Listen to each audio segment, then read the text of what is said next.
It has been 2 months since I even looked at this game's icon.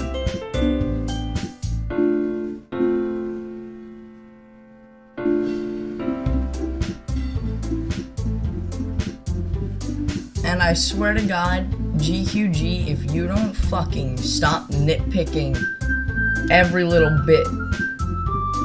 I haven't done anything in 2 weeks. I'm looking at you in the Discord right now, you little shit. Fucking watching you, bitch.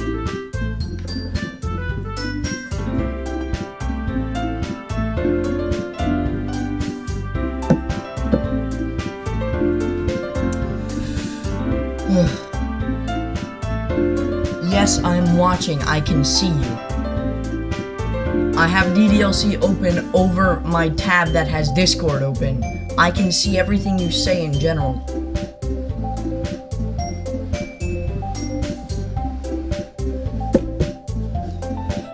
Alright.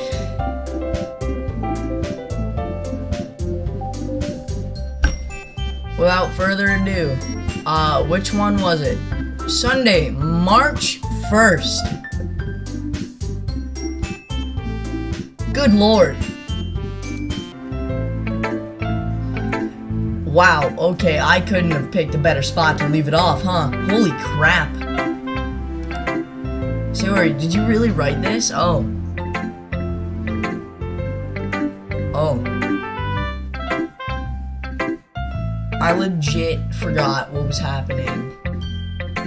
I'm not even sure where I am. I'm in the club, right? But what the fuck is happening? I don't even know. Why was that kind of on key with the music? Of course I did. Didn't I tell you yesterday I was gonna write the best poem ever? Alright, Sayori. Sayori, my friend, my buddy, my chum, my buddy, friend, chum, pal, amigo. I haven't seen you in 2 months. I don't know what your yesterday is, but it's certainly not mine.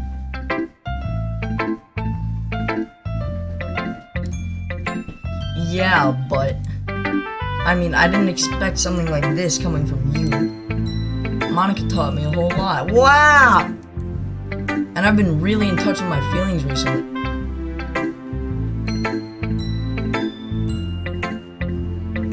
A strip of code has its life together better than I do. What is my life? Holy shit.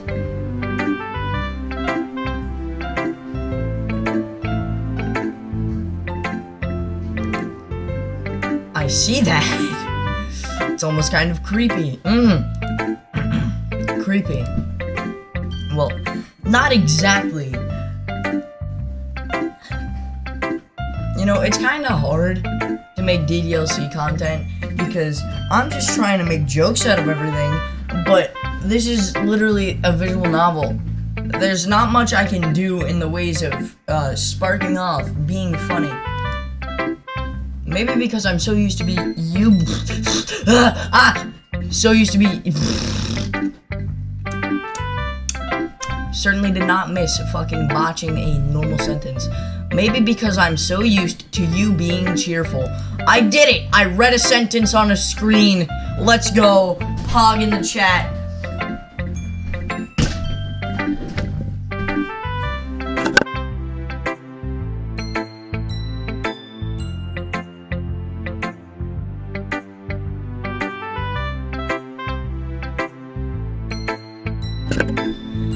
Well, never mind. I'm thinking too hard about it. The point is, it came out good, so you should be proud of it. Aw, thanks. I feel like I was meant to express myself this way.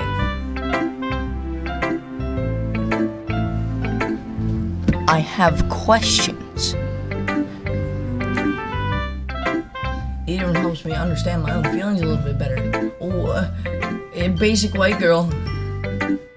Writing is like magic. God, fuck my life. What am I doing? You guys are gonna see the 5 stages of grief, except it's all going to suck, and I'm never going to get to the acceptance part.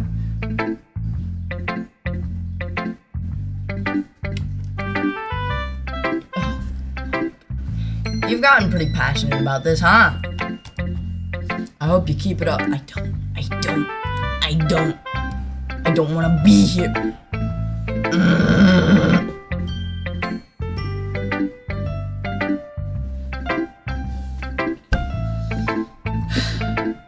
I'm gonna keep writing until I die. If only it were that easy, Sayori. Don't get ahead of yourself.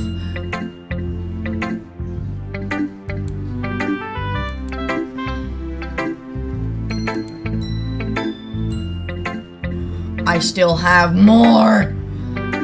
Ah!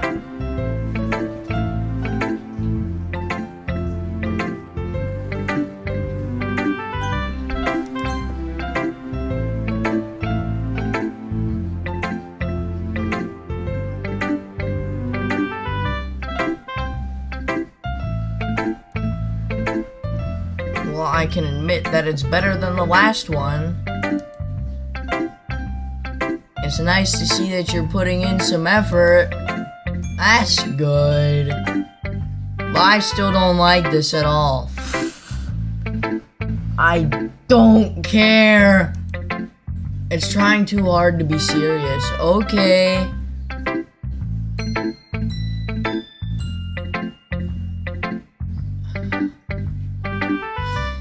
Is there an option to make Natsuki punch my character in the face for asking such a goddamn stupid question?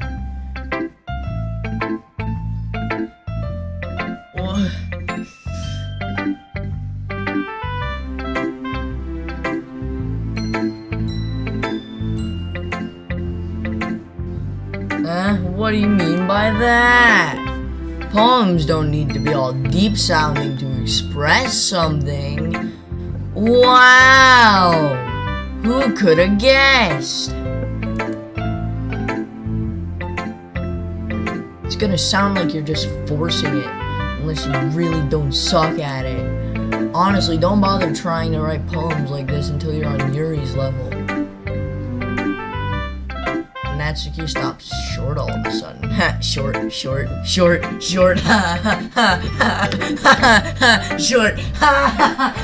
Get it? 'Cause she's short.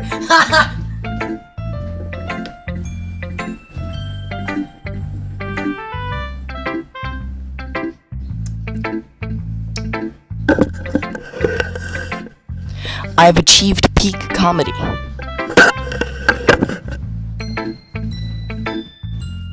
Don't tell me what. You're not just trying to impress Yuri, are you?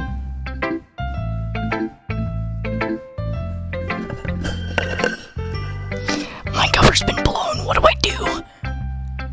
What do I do? She's on to me!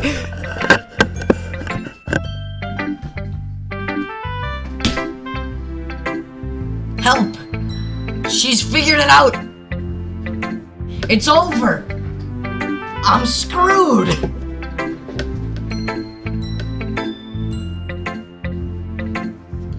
Also, I have literally no idea if my mic's actually working or not, so I'm gonna turn on my volume.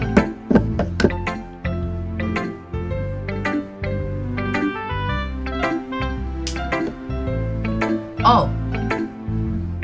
Hey, look at that!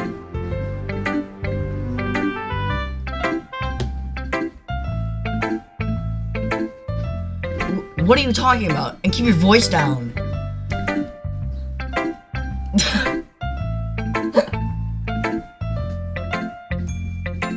You know Yuri would love this this angsty. Just because she's a talented writer doesn't mean I mean.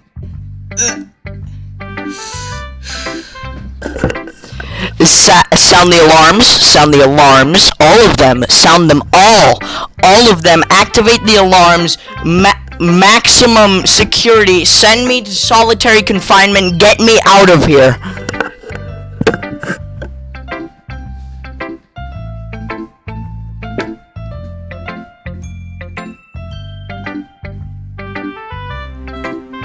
Looks like I'm in trouble.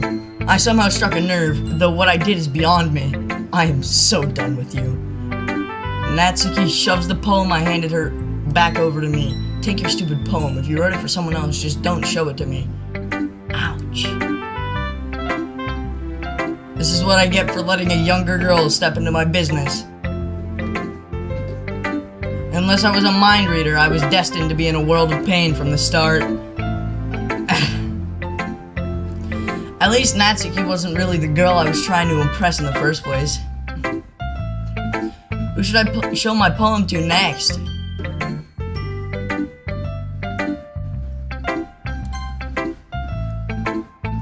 Hi again, Bunja. Hello! I woke up like an hour ago. How's the writing going? It's going. Alright, I guess.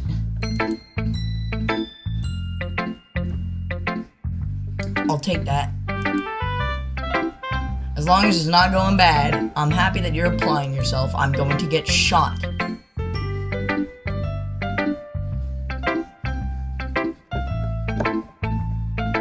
Natsuki is literally going to find a shotgun and she's going to blow my head off.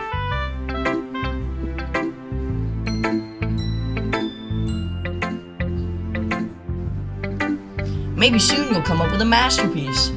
Ahaha, I wouldn't count on that. You never know.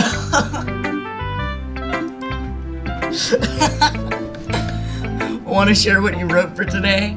Sure, here you go.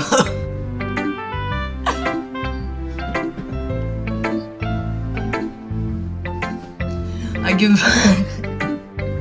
that stupid laugh. That stupid laugh. Oh my god.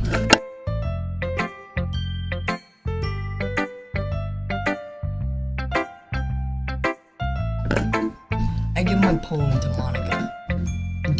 Uh-oh. Alright, this one's good. Feels like you're not only getting more comfortable with your style, but the imagery is better than the last one I read. Wow. Wow. Wow. You know what? I don't think I'm ever looking down at chat again.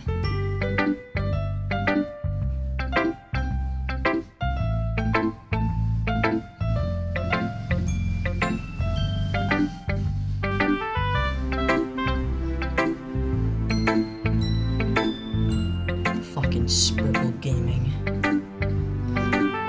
Just wondering, but have you been finding inspiration in Yuri's writing style? Yeah, sure. I suppose. You can't deny that she's talented. Yeah, totally. I think her poems are the most romantic.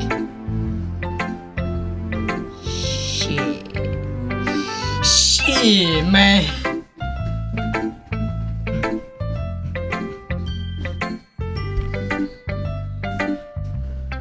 That's the best way to describe it. She's like a totally different person when she picks up a pen. I noticed that too. Or when she's talking about literature, it's like a light turns on inside her. Mm-hmm. Sadly, it's hard to get much personal conversation out of her. Trust me, I've tried. Who knows what goes on in that head of hers? I hope you don't mean that in a bad way. No, of course not. I just meant that I wish she didn't keep so much to herself. But still, defending her like that, you must be pretty into her. Shit. I gotta go. I'm out of here. See you guys.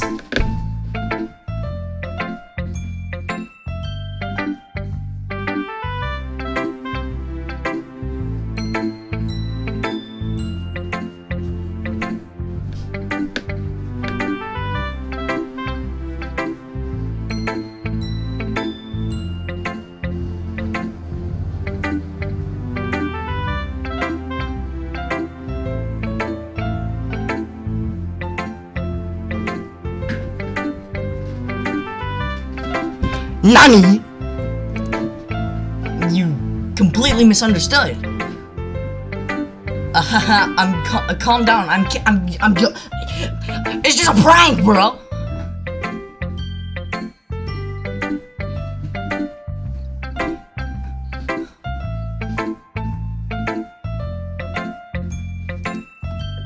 Besides, I'm pretty sure she's already got a boyfriend. Fuck. Wait, really? Yeah, a fictional one anyway. Oh no.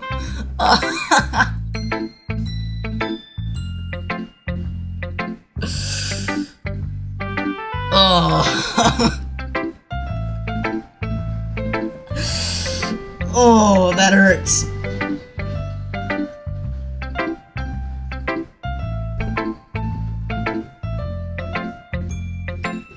Monica kind of whispers that last part to me.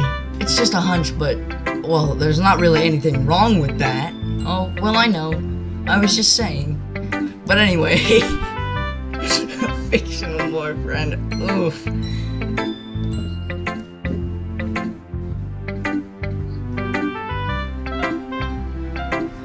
You want to read my poem now?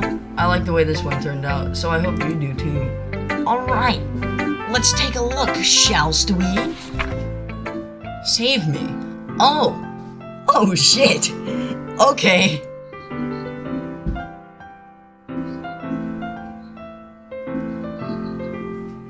Okay, that is... Alright, yeah. Yikes. Spurple Gaming, I'm going to harm you.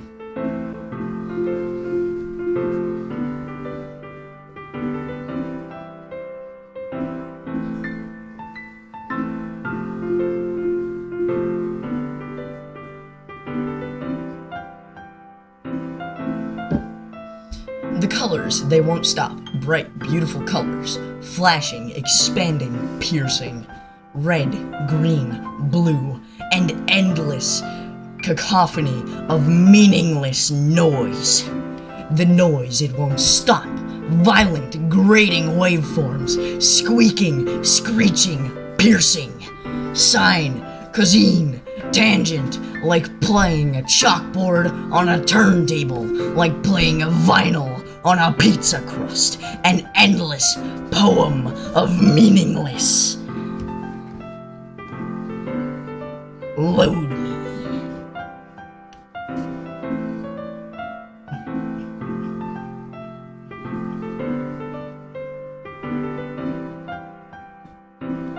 So how you guys like my poem voice?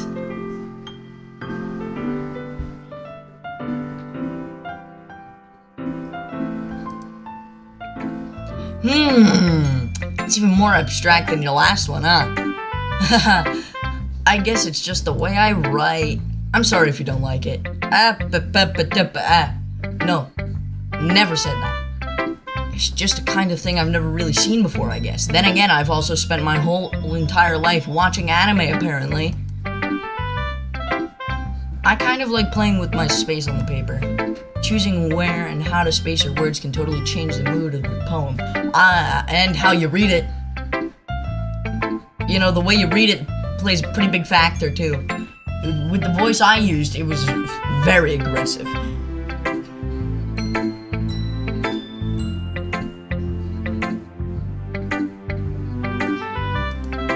It's almost like magic. Wow. The way I wrote the lines really short makes it feel like they're trying to speak over the noise. Wow.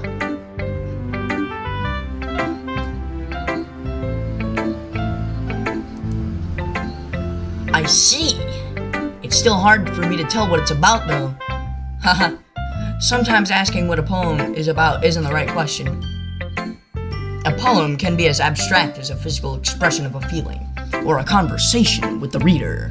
So putting it that way, not every poem is about something. Anyway, here's Monica's writing tip of the day. I'm gonna need this. I need this. Sometimes you'll find yourself facing a difficult decision. When that happens, don't forget to savor it. What? You never know when you might change your mind, or when something unexpected may happen. Wait, is this a tip even about writing? What am I even talking about? That's my advice for today. Thanks for listening.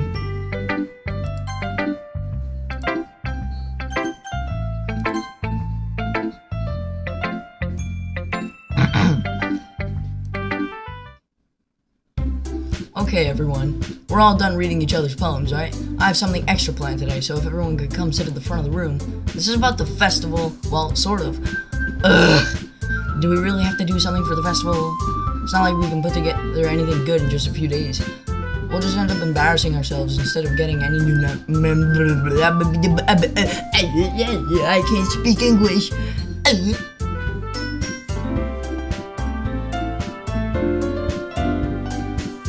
That's a concern of mine as well. I don't really do well with last-minute preparations. Oh, unfortunate. Don't worry so much. We're gonna keep it simple, okay? We won't need much more than a few decorations.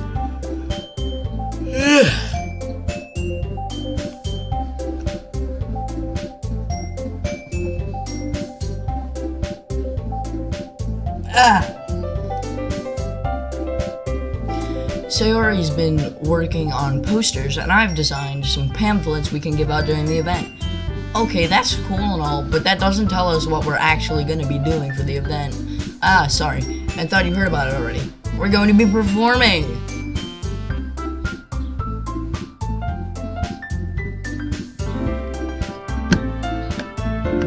Oh no.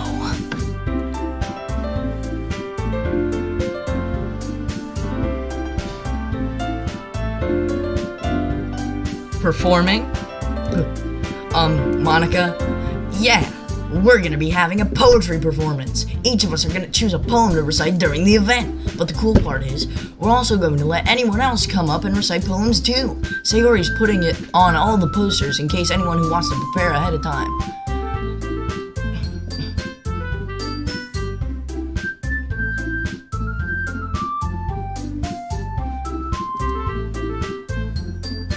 Sayori, who's been coloring a poster, holds it up for us to see. Are you kidding me, Monica?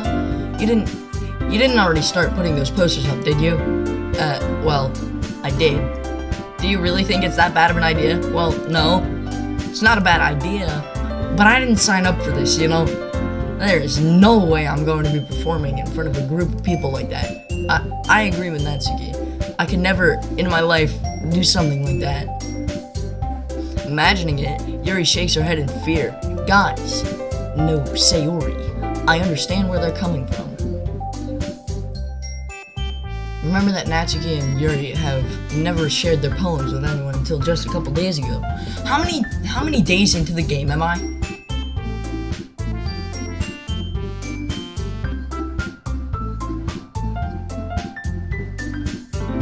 What day is it in the game? Does anybody know? Monday, Tuesday, Wednesday, Thursday. What day? It's a lot to ask for them to recite their poems out loud to a whole room full of people. I guess I kind of overlooked that, so I'm sorry. But I still think we should give it our best. We're the only ones responsible for the fate of this club. If we start the event and each put on a good performance... Slums, the save files show the date that I saved them on.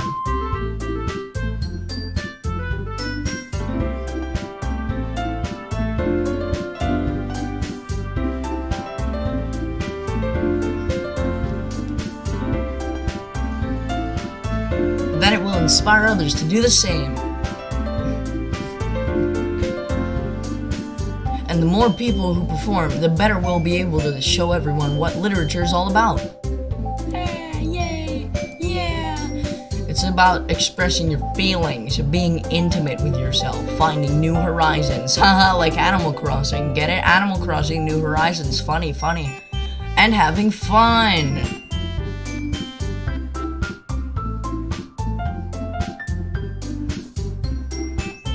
That's right!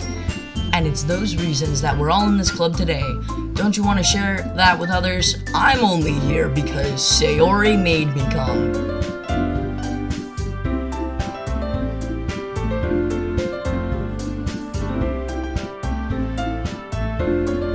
She bribed me with cupcakes. It's not my fault.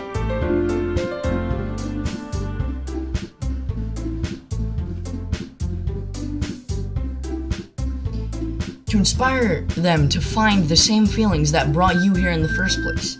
I know you do. I know we all do. And if all it takes is standing in front of the room for 2 minutes and reciting a poem, then I know you can do it. Natsuki and Yuri remain silent. Sayori looks worried. I guess that leaves me no choice. I agree. That is false. That is false. That is false. That is false. You are spreading falsehoods under my name.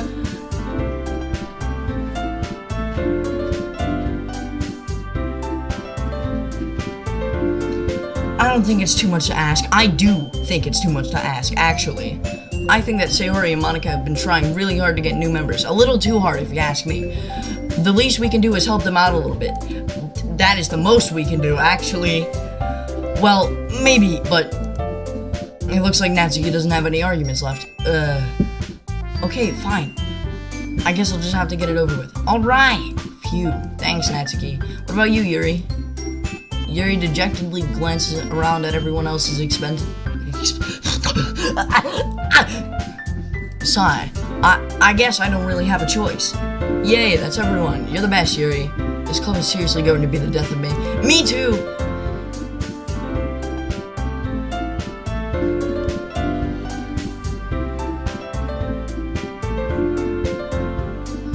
Oh gosh. You'll be fine, Yuri. But anyway, let's move on to the main event. I want each of you to choose a poem of yours. We're going to practice reciting them in front of each other. No! Monica, this is too sudden. Well, if you can't recite your poem in front of the club, how do you expect to do it in front of strangers? Oh no. Don't worry. I'll start off to help everyone feel a little more comfortable. Can I go next? Ahaha, of course. Now, let's see. Monica flips through a notebook to the specific poem she has in mind for herself.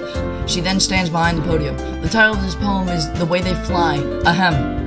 Monica begins reciting her poem. Her clear, confident voice fills the room. More than that, what the fuck is that word? Her inflection is pristine. She knows exactly how to apply emotion behind each line she recites, bringing the words to life.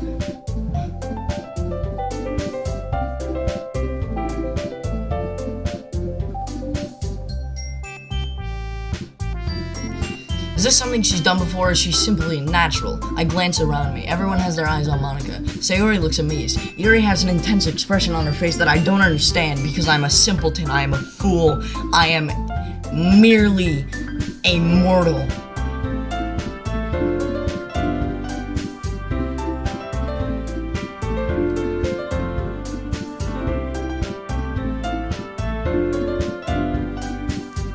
Finally, Monica finishes the recitation. The four of us applaud. Wow, amazing. Monica takes a breath and smiles. That was so good, Monica. Ahaha. Thank you very much.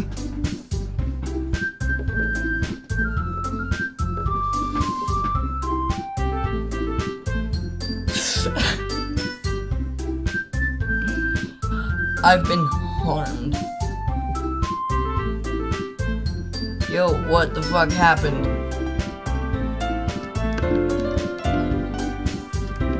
My Doki. I'm gonna dig a grave for myself.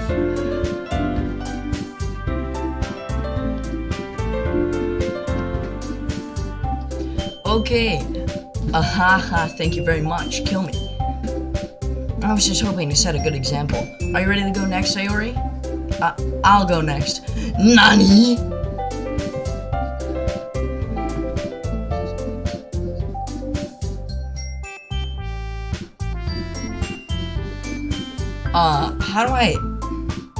How do I pronounce that?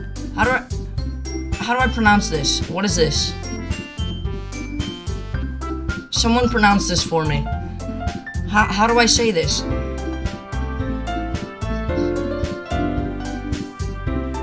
This one, right here.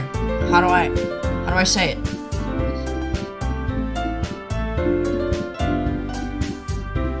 Ooh-wah.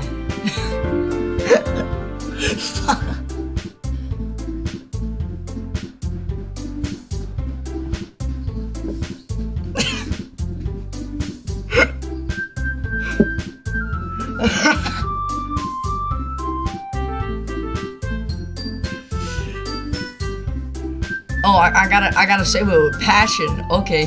Ooh-wah!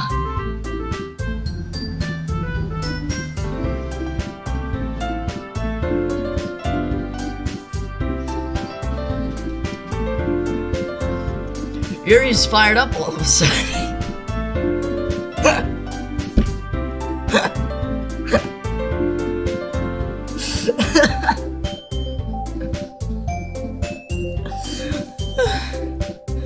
This series is gonna kill me. I swear.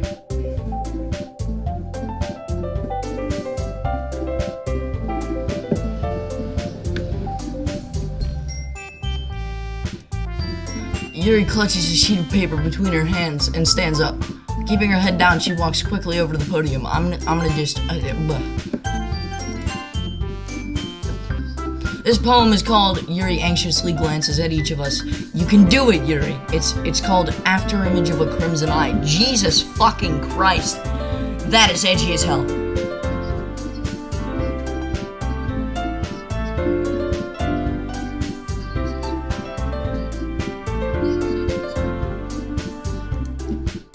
Yuri's voice shakes as she starts reading the poem. Also, slums. Ooh-ah!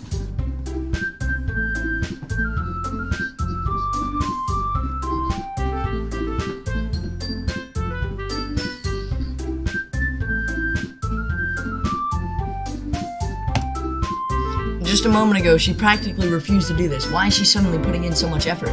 As Yuri gets past the first couple of lines, her voice changes. It's almost like what happens when Yuri gets absorbed into her books. Her quivering words transform it into the sharp syllables of a fierce and confident woman. Yeah, feminism! The poem is full of twists and turns in its structure that she enunciates with the perfect timing. This must be a rare glimpse into the whirling fire Yuri keeps concealed inside her head. Suddenly, she's finished. Everyone is stunned. Yuri snaps back into reality and glances around her as if she bewildered even herself. It's up to me to save the situation. I'm the first to start applauding. Everyone joins me afterwards, and we give Yuri the recognition she deserves. Yeah, so cool, awesome, and epic. It's not that we didn't want to applaud for her, but we were caught so off guard that we must have forgotten. As we applaud, Yuri holds the poem to her chest and rushes back into her seat. Yuri, that was really good. Thanks for sharing. Looks like Yuri's down for the count. Okay, I guess I'm next then. Sayori hops out of her chair and cheerfully walks to the podium. This one's called My Meadow. Sorry, I giggled.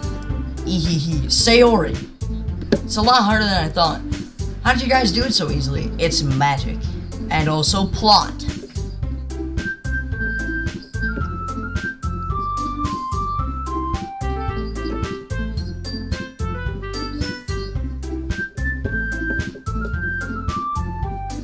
She burnt the onions.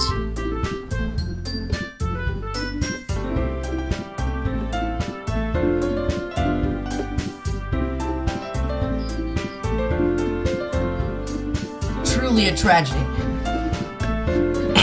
Anyway.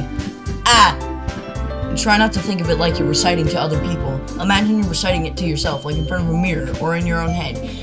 Why would I ever do that?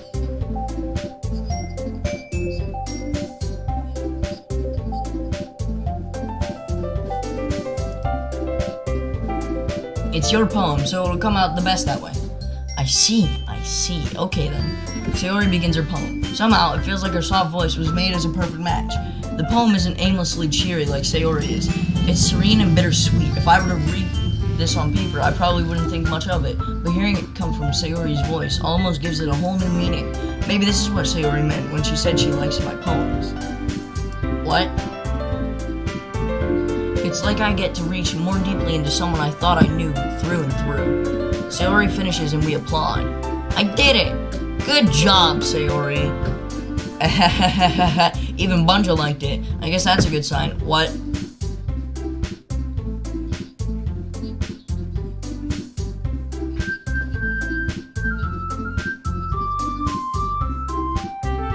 Excuse me? Why would that be a good sign? I know about as much as poetry as a goddamn tree.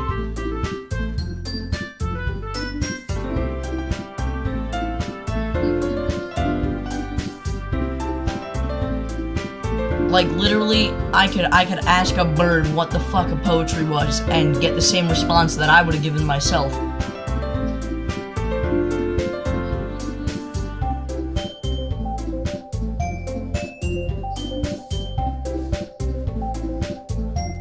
fucking mean?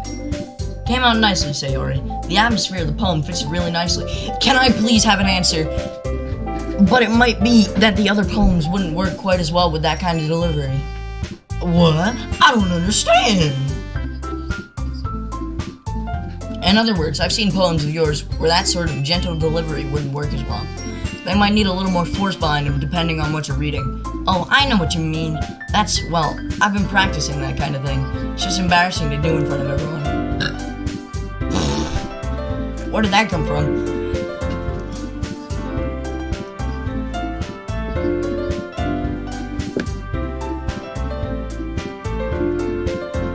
Then next time, I'm gonna make you pick a poem that challenges you a little more. We don't have much time before the festival, you know? Okay. Now, who's next? Natsuki? Don't make me go before Bunja. It's not like I can compare to you guys anyway. Might as well let Bunja lower everyone's standards a little before. Ah! Oh, fuck!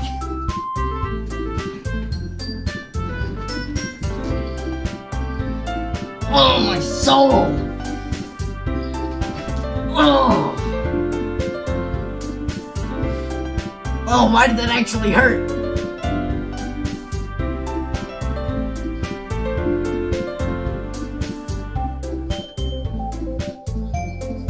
I'm offended by a strip of code. An image on my computer screen has offended me. What is my life?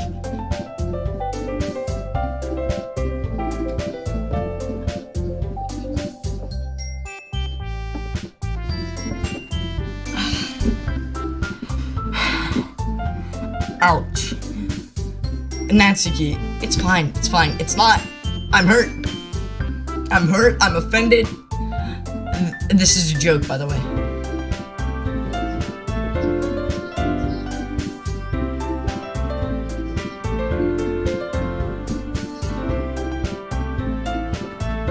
I actually couldn't care less.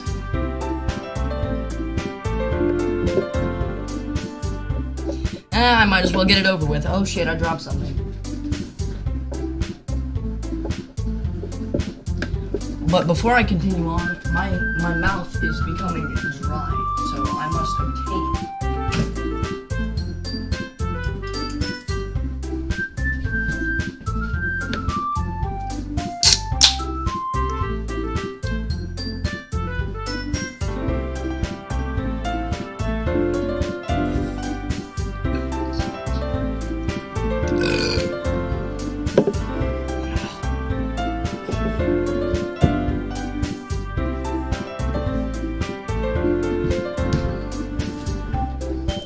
I might as well get it over with. But it's not like I have much of a selection of what to read. I'll just have to go with what I wrote for today. I stand up and step in front of the podium. Everyone has their eyes on me, making me feel terribly awkward. I recite my poem. Since I'm not exactly confident in my own writing, it's hard to put energy into it. Despite that, once I finish, I receive applause anyway. Sorry I'm not really as good as everyone else.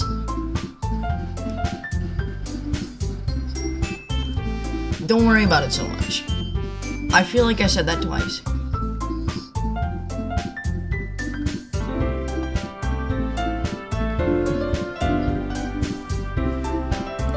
I think it's less about your abilities and more about your lack of confidence in your writing. You could tell that easily. That's something that'll improve over time, though. Yeah, maybe. Alright then. That just leaves you, Natsuki. Yeah, I'm going. Natsuki begrudgingly gets out of her seat and makes her way to the podium. The poem is called, Why Are You All Looking at Me? Because you're presenting! Anyway, the poem is called Jump. You mean like from a roof? Because if so, I'm gonna have to stop the stream.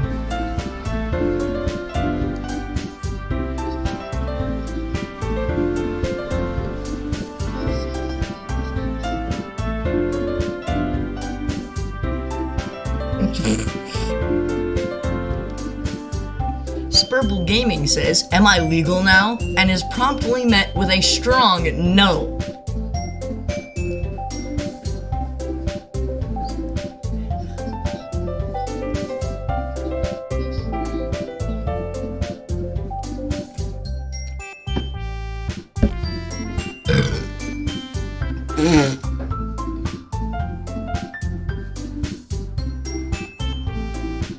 Natsuki takes it. Once she starts reciting the poem, her sour attitude disappears a little. While she's still a little unenthused, her poem has a rhythm and rhyme to it. It's Natsuki's trademark style, and it works surprisingly well when spoken aloud. The words feel like they bounce up and down, as if giving life to the poem. Natsuki finishes, and everyone applauds. She huffs back to her seat. That wasn't so bad, was it? Easy for you to say. You better not make me do that again. Do you at least feel prepared enough to recite a poem in front of other people? I mean, doing it in front of other people will be way easier. I can put on whatever face I want for other people. Wow.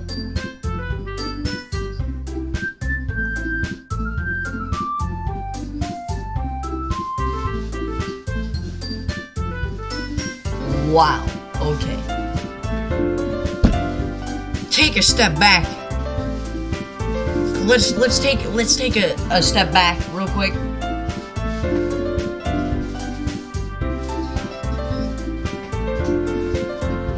What the fuck?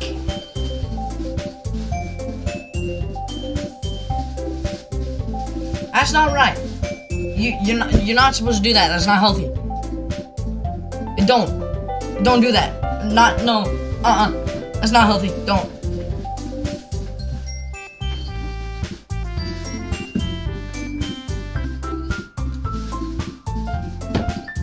Be yourself, damn it.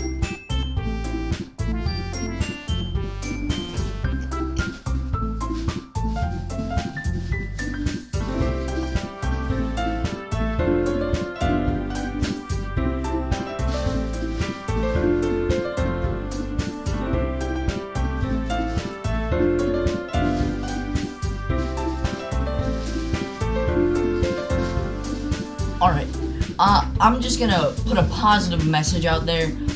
Be yourself. Don't try to be something that you aren't. It's not worth it. Chances are, people think you're pretty cool. Just be yourself. Don't put on any other kind of faces or shit. Because there's people, and they like you, the way you are.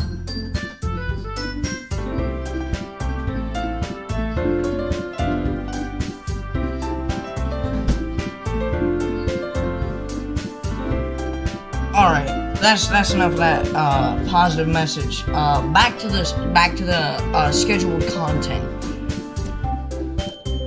But when it's just my friends, it's just embarrassing. That's a surprise. I think it would be the other way around for me.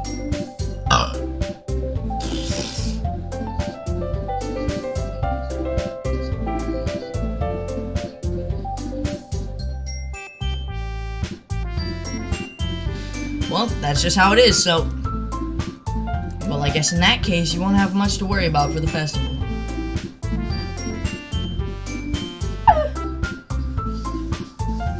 That said, I want to thank everyone for coming through. It might be hard, but I hope that you all have an idea of what it's like now. Make sure you pick a poem and get enough practice before the festival, okay? I'll be making pamphlets, so let me know ahead of time what you'll be reciting. Jeez. I should probably find some other poem to recite instead. That's fine too. Doesn't have to be your own. I'm already pleasantly surprised that you're putting in all this effort for the club. It makes me really happy. Sure. Like, honestly, yeah, okay, sure.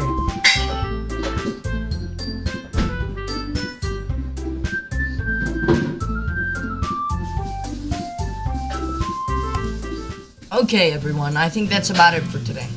I know the festival is coming up, but let's try to write poems for tomorrow as well. It's been working out really nicely so far, so I'd like to continue that. As for the festival, we'll finish planning tomorrow, and then we'll have the weekend to prepare. Monday's the big day. I can't wait. I can do this. I can do this. All right. I stand up. There's no way I'll be able to find the same enthusiasm as Sayori and Monica, but I'll do my best to get through it. It's for the sake of the club, and that is not my goal. And then I'll have to do my best. Ready to go, Sayori? Yup. Look at you two always going home together like that. It's kind of adorable, isn't it? Fuck off. Fuck off. Fuck off!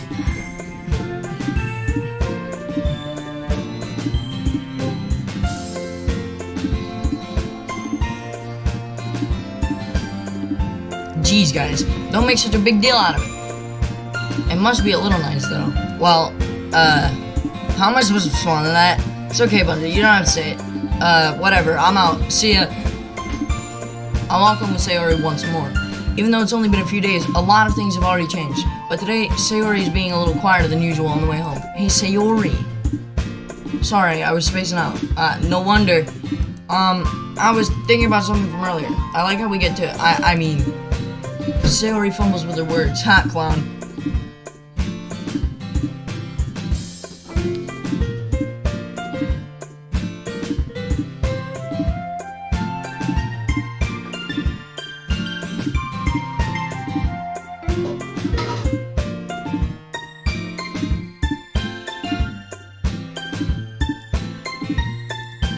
So let's just say that one day Yuri asked to walk home with you.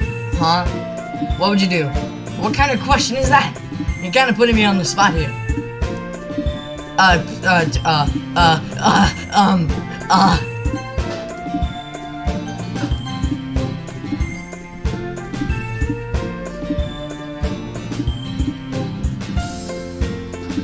Someone help. What do I do?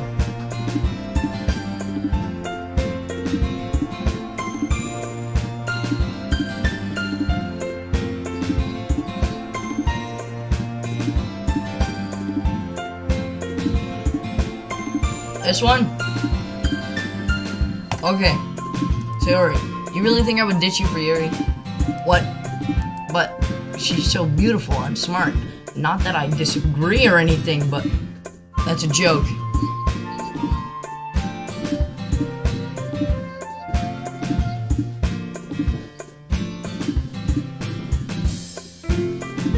I'm joking. It's satire, my job. Jeez, I already see her in the club every day. Besides, you always seem to really like going home together. I wouldn't just ruin that for you. You're so stupid, you ignorant buffoon, you fucking moron, Bunja.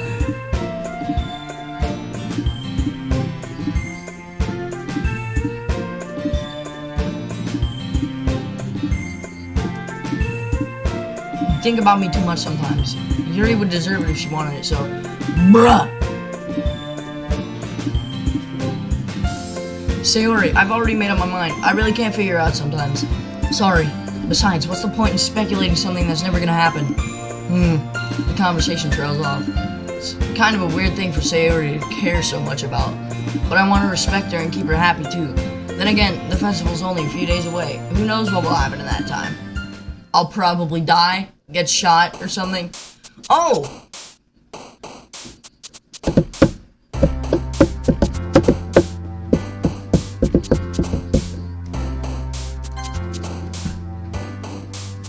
I'm genius. I'm so smart. I'm amazing. Yeah. Yeah.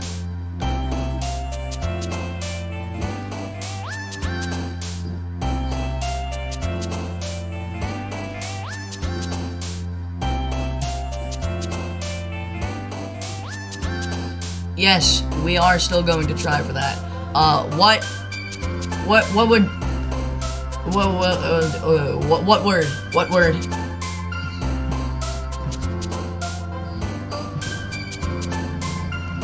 Desire, wrath, electricity,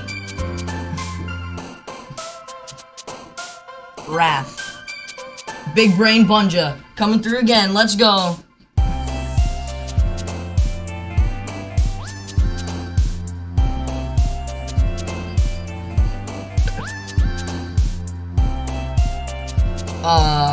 Incongruent, obviously. Melancholy.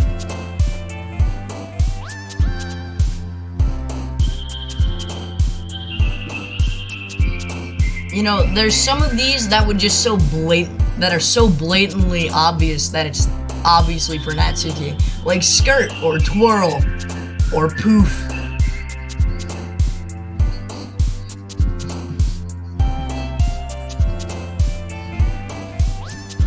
Why is there a bee in my house?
Awesome. I don't know where it went.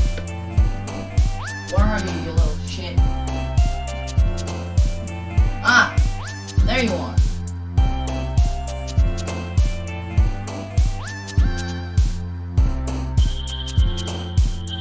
Hey, you wanna get out or do you wanna die?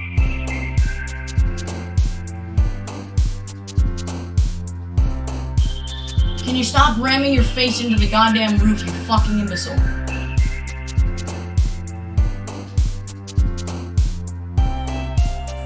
Oh, fuck.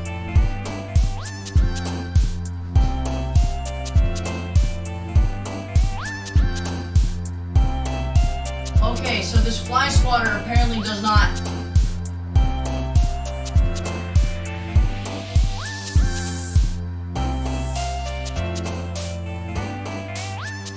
I'm keeping track of you, punk. I see you there.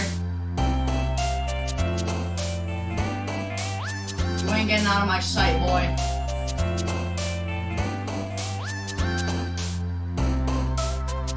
I will fuck all of your shit up. Get out. Get the fuck out. Leave my house at once. Immediately. Discard yourself.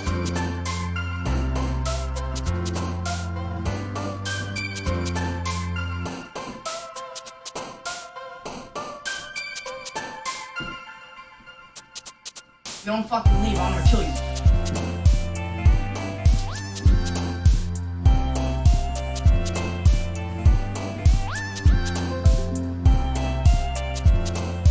Stop ramming your face into the ceiling! Fucktard!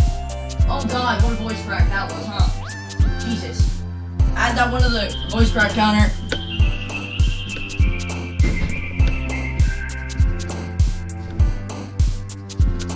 Where did it go? You little shit! Where the fuck did you go? Son of a bitch!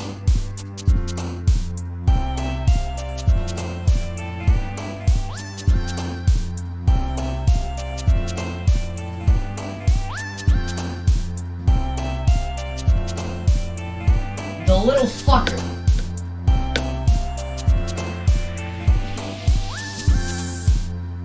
I knew I should have just fucking killed him.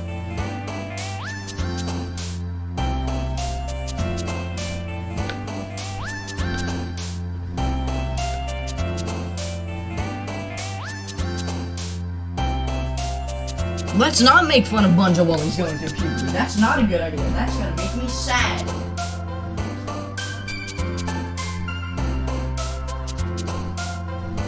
Fuck, I missed. God damn it. Where'd it go? It disappeared!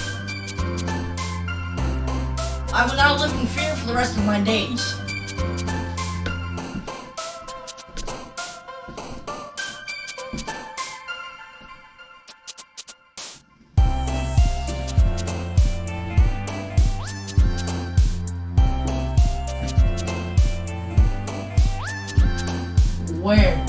Where is B? B need for a big die.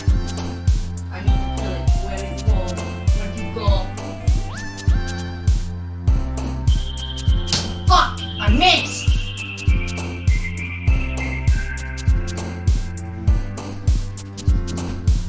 There he is! I found him! I'm gonna fuck you up, boy. Get your ass out from behind that curtain, you little shit. Coward. I'm gonna get you.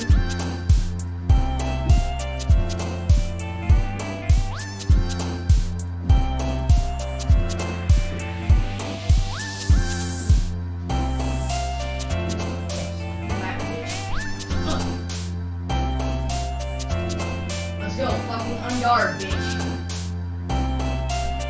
Fight me.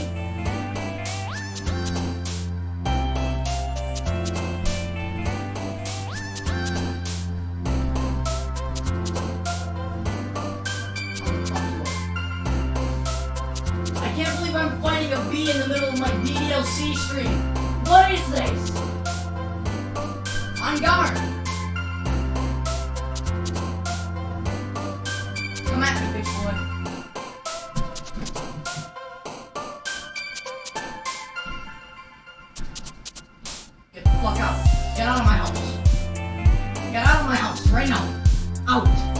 off. Hiss. Fuck off.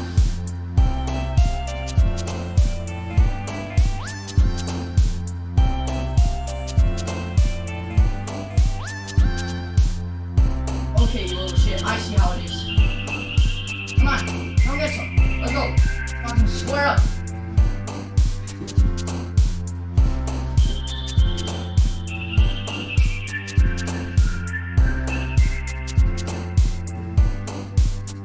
Can you stop being retarded and just fucking fly at me so I can end your life?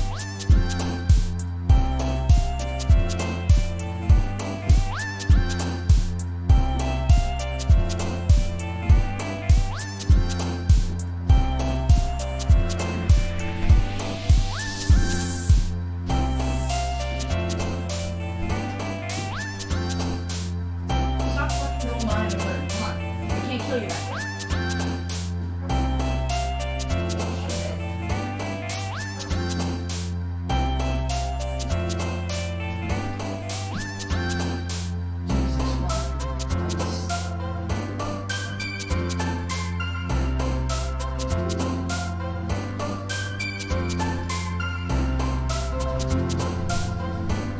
At least I have DVLC music in my headphone right now while I'm fighting this bumblebee to the death.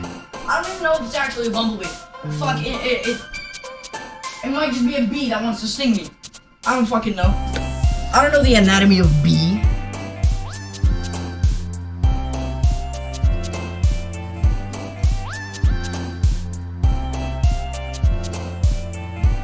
What even is bee? I am in fear. I have never been stung before, and I'm not trying to get stung on stream.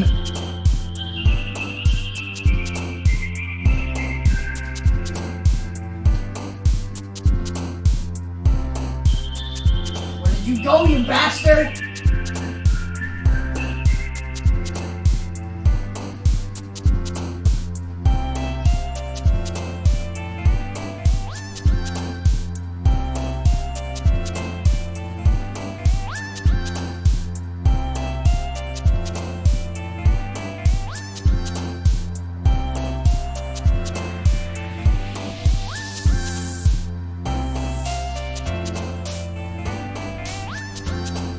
I don't know where it went, and now I'm scared.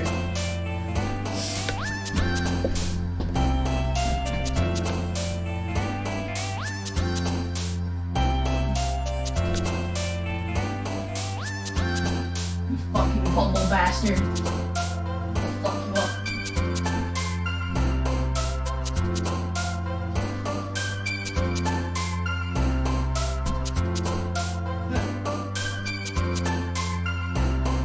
I don't even know if he's behind the curtain anymore.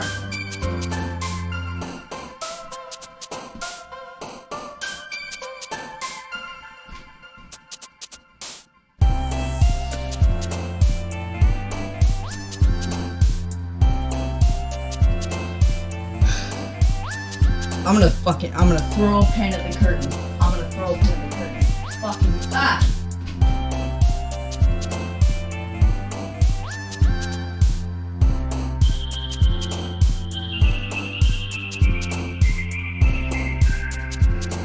I seriously don't know where it went. It literally vanished.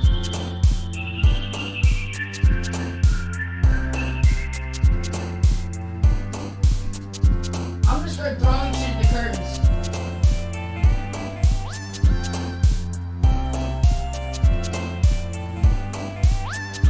Fucking come out and face your death. How long have I been fighting this bee for?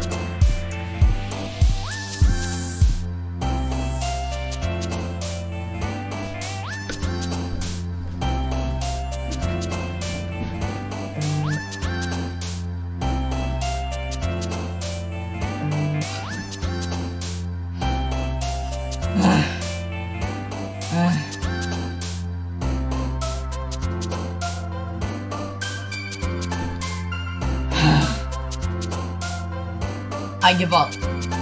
If it comes back, I'm going to crush it in my bare hands.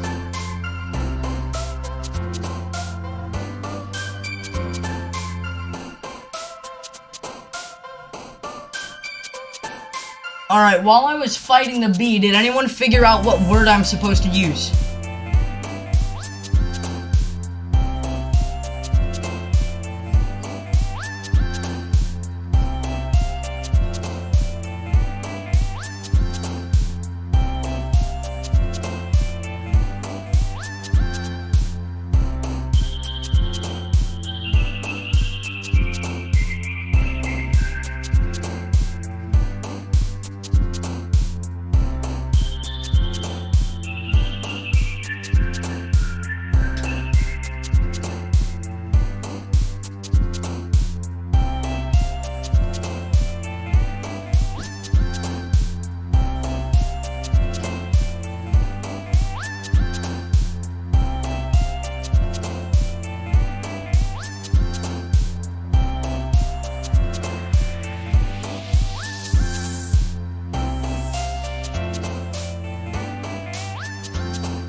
Fuck it.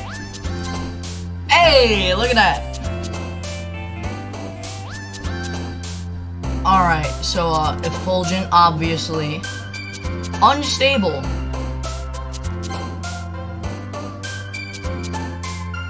Tragedy.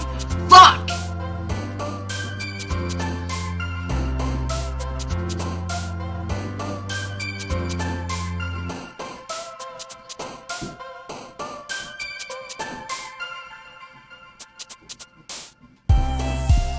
I got my mind on the beat.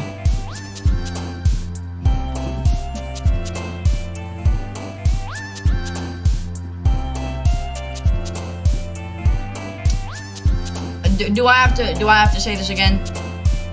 Don't do this. This word right here? No. Not allowed. Don't do that.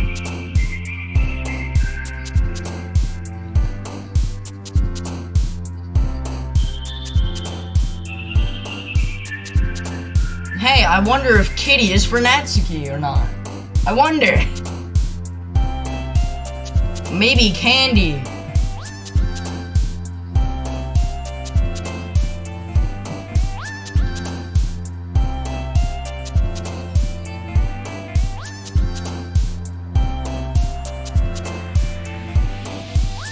I'm still looking for that beat. I'm horrified.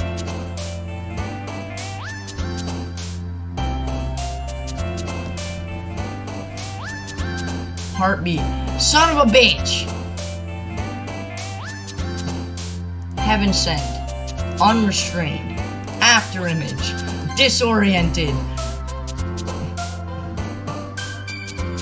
Frightening. Entropy. Intellectual. Contamination. Massacre. Judgment.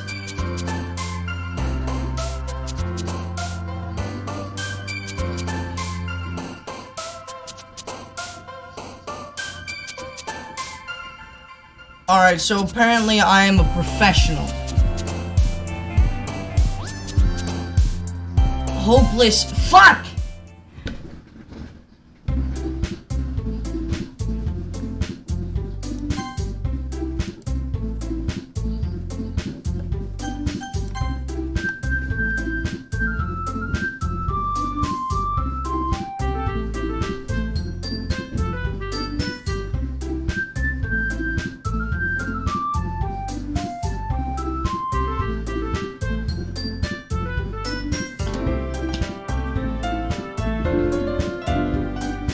Aw, man. So we back in the I'm the last one here again. Don't worry, I just walked into. Were you practicing piano again? Yeah. Ahaha.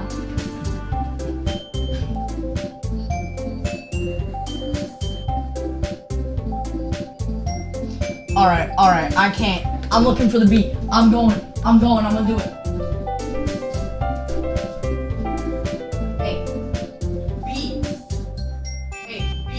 Be gone, bitch.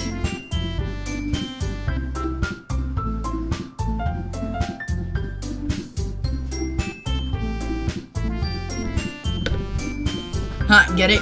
Be gone. Huh.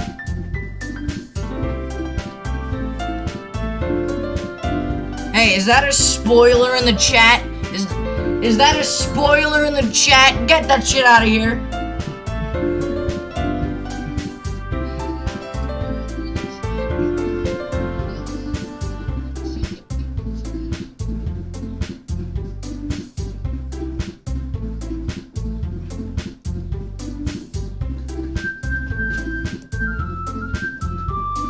You must have a lot of determination. Ha ha ha ha ha ha ha. Undertale! Undertale! Starting this club and now picking up piano. Well, maybe not determination, but I guess passion. Remember that the club wouldn't be here if it wasn't for all of you. And I'm super happy that you're all willing to help out for the festival, too. I can't wait for the festival. It's gonna be great. What? Weren't you complaining about it just yesterday, Natsuki?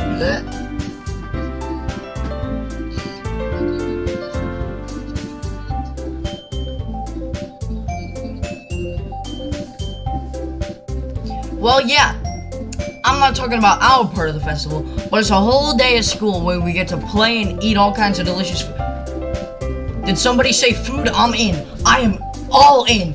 Give me some food.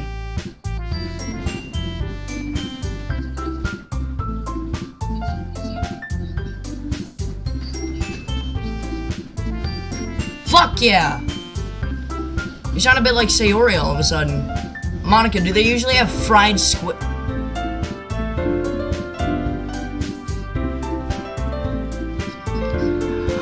I don't like where this is going. Squid? That's a pretty specific thing to look forward to. Oh, come on. Are you saying you don't like squid? You, of all people? What? I didn't say I don't like it. Besides, what do you mean by you of all people? Because it's right in your name.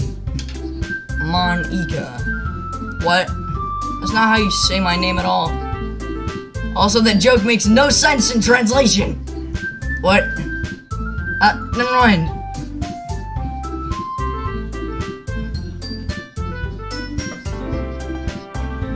Let's just focus on our own event for now, okay? Funny.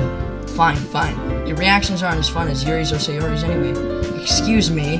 Where is Sayori anyway? Oh, there you are. Sayori is sitting at a desk in the corner of the room, looking down at nothing. I walk over to her. Hey! I wave my hand in front of her face. What? You're spacing out again.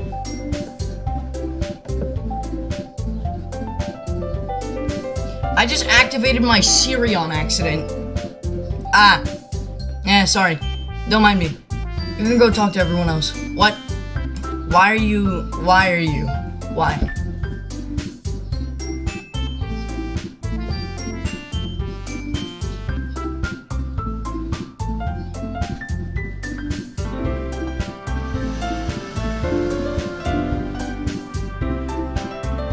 Why?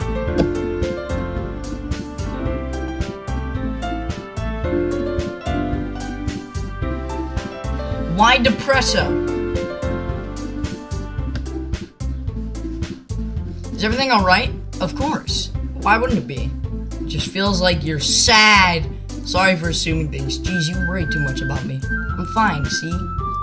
Sayori shows me a big smile. Don't let me distract you from having fun with everyone. Okay, if you say so. I worriedly glanced at Sayori before turning back toward everyone else, but the conversation has already dispersed with everyone back at their usual activities. Maybe I should ask Monica if she's noticed anything about Sayori recently. Since they've been preparing for the festival, they must be spending a lot of time together. I timidly approach Monica, who's shuffling through some papers at a desk. Banja, what's up? Hi.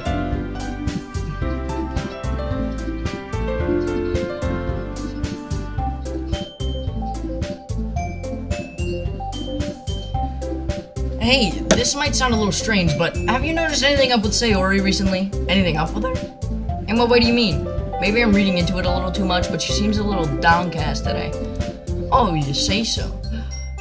I can't say I've noticed anything about her. Monica peers across the room at Sayori, who is idly dragging a rubber eraser up and down her desk. Maybe there is something on her mind, but I'm surprised I'm not the one asking you, Banja. You certainly know her a lot better than I do. Yeah, but she's never really like this. She's always talked to me about things that bothered her. But this time when I asked her, she was really dismissive. Sorry, I know it's not your problem. I just wanted to ask you if you knew anything, so we'll drop it now. No, it's important to me too. I mean, I'm also friends with her. What is that noise?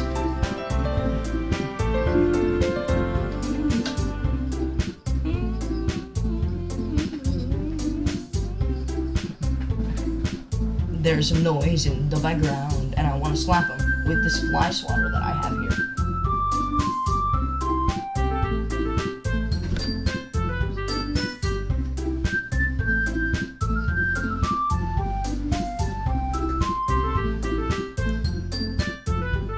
If it's the bee, I'm going to pinch its little head until it pops.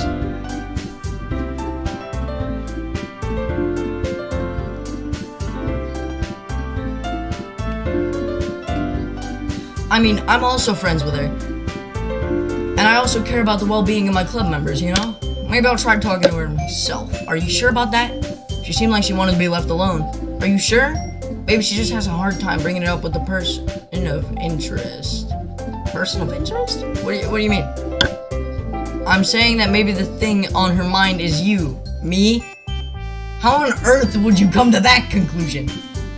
Well, probably shouldn't say too much, but Sayori talks about you more than anything else, you know?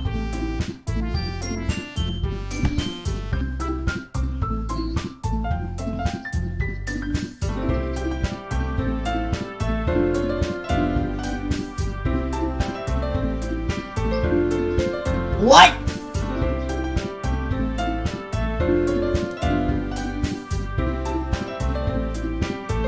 She's been so much happier ever since you joined the club. It's like an extra light was turned on inside of her. What? No way. Sayori is always like that. She's always been full of sunshine. It's not ever different now than it always has been. Ow. You're so funny, Bunja.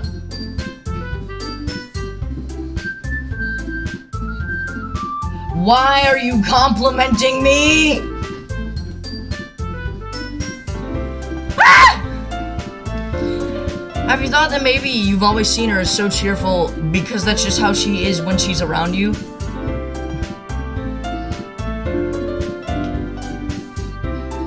I said too much. I'm sorry. What do I know anyway? I didn't mean to jump to conclusions, so you should just forget about what I said. I'll try to talk to her, so try not to think about it for now. Okay. Monica smiles meaningfully. I know she said to forget about it, but I already know that I won't be able to get her words out of my head. Monica stands up from her desk and walks around across the room, to where Sayori is sitting. I watch her kneel down next to Sayori and gently talk to her, but she's keeping her voice so quiet that I can't hear her from here. I sigh and sit myself down. I know Sayori told me not to worry about her and to have fun with everyone else, but that's impossible to do when she's behaving like this. Exactly how much do I care about her that I'm letting this weigh me down so much? Now it feels like I'm the one behaving out of the ordinary, but there's nothing I can do besides wait for Monica. Why does it feel like I'm being watched? I glance.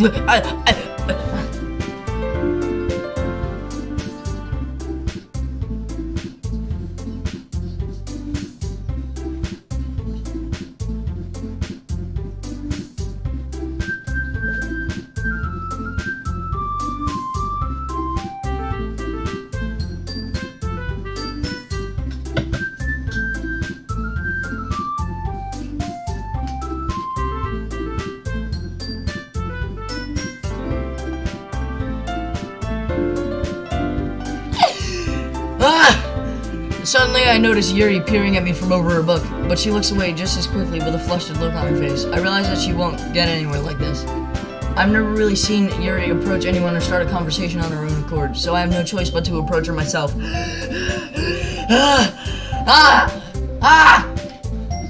Breathe.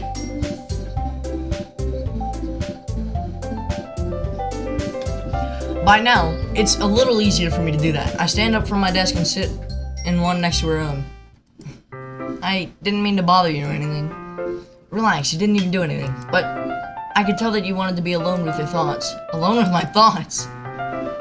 How were you even able to tell that I was thinking at all? This brain's empty, you know.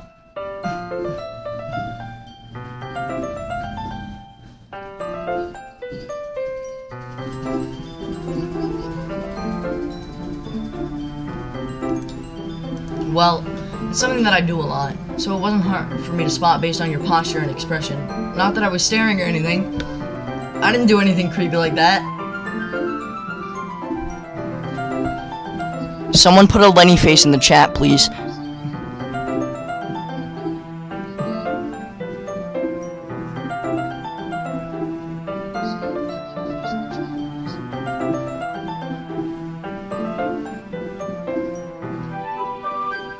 In any case, I guess you were right. I'm sorry if I caused you any concern. Don't apologize. Your troubles are only the concern of those who willingly share in that concern. Of course, there are certainly those who find the most comfort in keeping to themselves, but if you would prefer to share what's on your mind, then I would be glad to listen. Stop being complicated. I don't understand. I have no idea what you're trying to say, and I'm now greatly and utterly confused.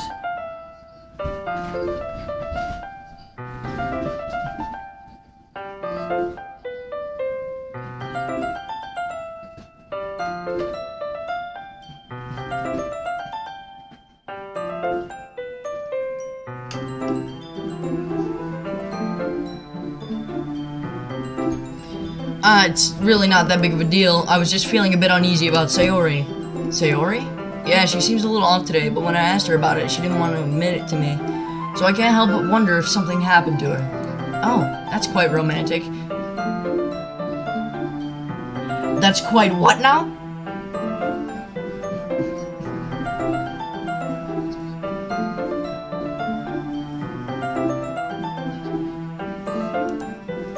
Sorry.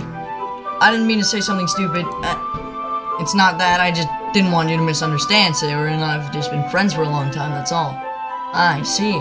The eternal friend zone. And perhaps it is unusual for her to be dismissive to you about her feelings. Or maybe I'm just reading into it a little too much. Bunja. The world is full of meaning, often hidden deep beneath plain sight, and there are many untold mysteries behind every person, no matter how well you may know them. So you think that there might be something behind it after all? I think that Sayori is a very complex person. I don't know, she seems kind of one-dimensional.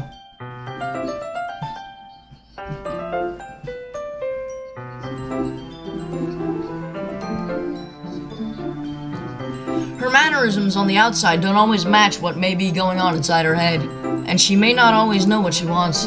I noticed her strange behavior today too, and I also feel some concern for her. But in your case, it looked like she was fully occupying your thoughts, wasn't she? Well, I guess. Sayori, she really means a lot to you, doesn't she? I guess? But you don't need to put it that way. We're just good friends, that's all. Yuri suddenly looks deeply into my eyes. She's staring into my soul! Stay back!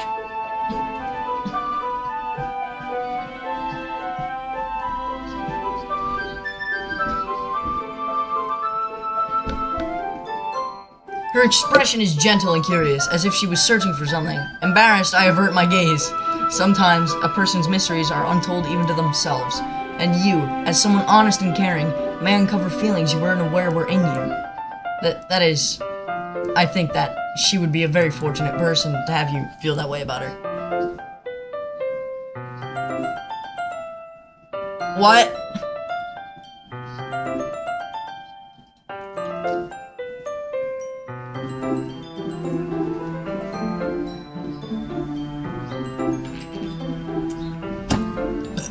Yuri, you're giving me too much credit. Come on. I'm literally like a half of a dimension. I don't even get 1D.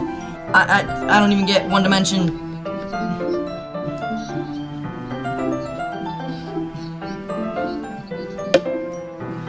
Yes, Craig, you see, there's this thing. It's called not wanting to spoil yourself until you are able to play the game.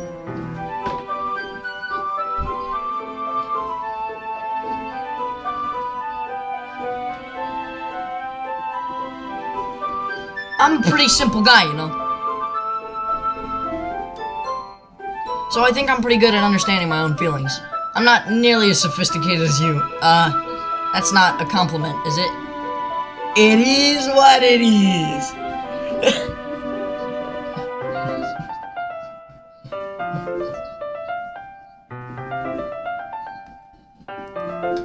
Anyway, as long as we're here, why don't we do some reading? Well, as long as you're okay with it. Yes. I should be taking my mind off this whole thing anyway. Okay, everyone. After some time passes, Monica calls out to the club room. Why don't we share our poems now? Before I know it, everything is back to normal. Everyone goes to retrieve their poems, and I do the same. Jesus.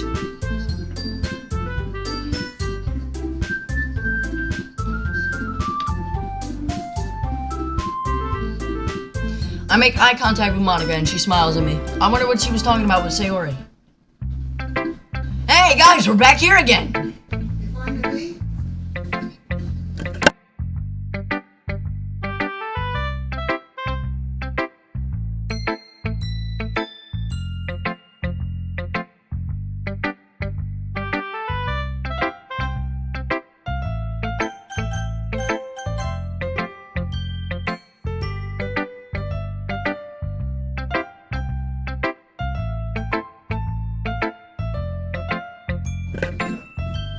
Bunja!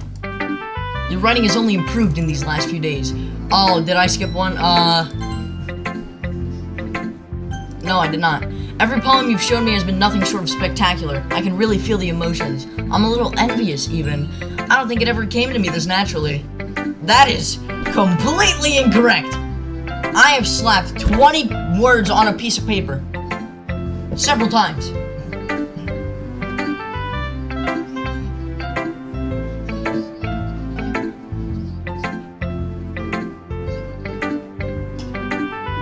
That is the wrong way to put it. This never did come naturally to me, but I've been able to improve so much thanks to you. You're really the example I was chasing after. Is that so? Yuri gently smiles to herself. This feeling. I'm so glad I got the chance to share my writing. Yeah! Yeah!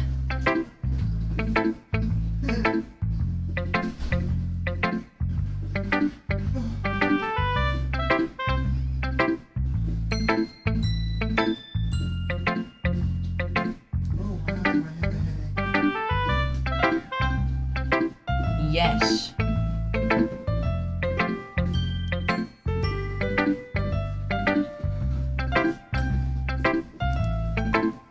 Never thought it would feel like this. I remember you mentioning that yesterday. Can't believe you're so good at something and you've never even shared it with anyone. It's kind of a shame. Maybe, but it's not like I really had a choice. Nani? Well, Yuri smiles sadly. Oh no. Bunja, during lunchtime, I eat by myself.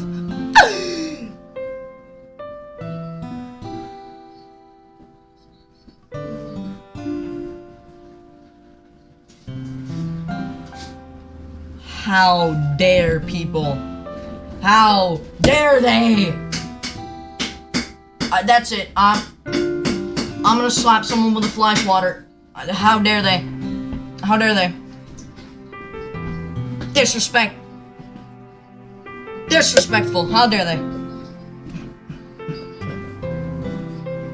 Oh my god. Did you know that? It's a great time to find a quiet spot and do some reading. Oh, alright. In fact, I always have some books with me. You could say I really enjoy reading. Well, that's one way to put it anyway. But books are so full of amazing and inspiring people, people you want to fall in love with, or people you just know would make a really good friend, cheerful people, who always put a smile on your face, or deep thinkers and problem solvers who discover the mysteries of life.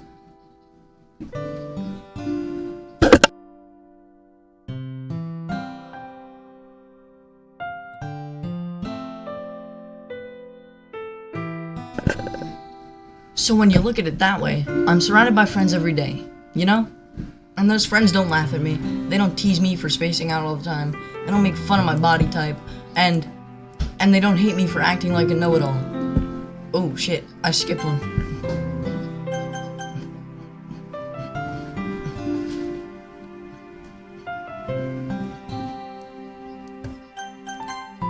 People say that about you? I'm not a know-it-all, Bunja. It's the opposite. I don't know anything. I don't know how to talk to people. I don't know how to make people see me as normal. I don't even know how to make myself happy. I have all these feelings, and all I can do with them is read and write. But it wasn't until now that I started sharing it with you that I really understood what I was missing all this time.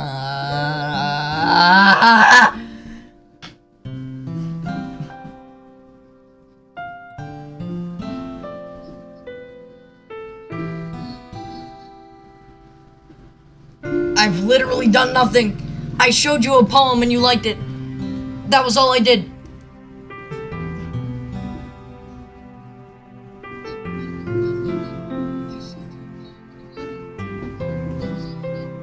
I'm just confused. How do you write something like this? Like, what? Dan Salvato. What were you thinking? How did you make this? What are you doing? Why?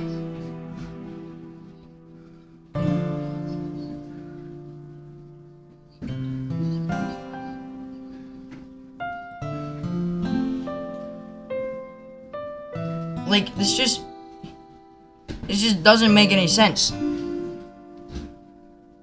Also, Nightmare. No, I'm not in love with the computer game character. I'm just confused. How does this work?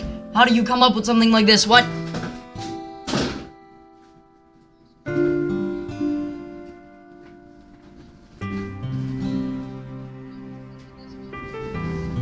No. That's wrong. Just being patient and respectful. So being a decent person. This is tragic.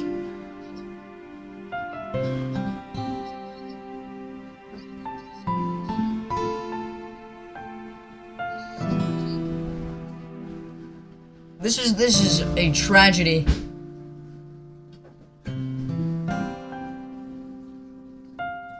That's really important to me. I know I'm a difficult person, but I speak too slowly. I second guess myself all the time. I've been reading her lines wrong the entire game.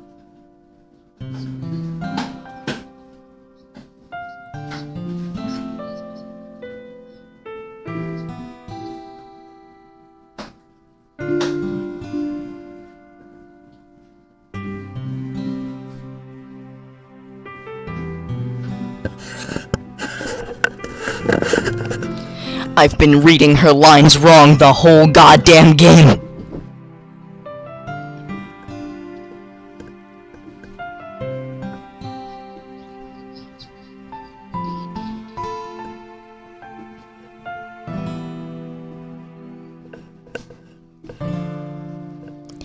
This whole series is a lie.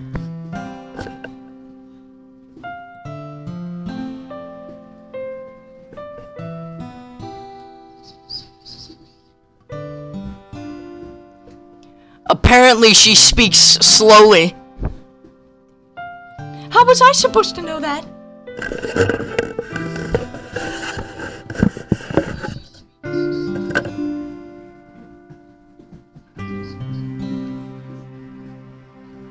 I second guess myself all the time. I read too deeply into things. But every time, you've always treated me just like anyone else. I can't read slow! Ah! Fuck this. No, you no longer speak slowly. Your character flaws are being overwritten.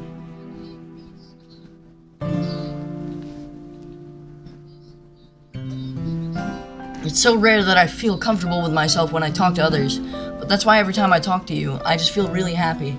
I see. So, I'm a decent person, therefore I'm a likable person. Understandable.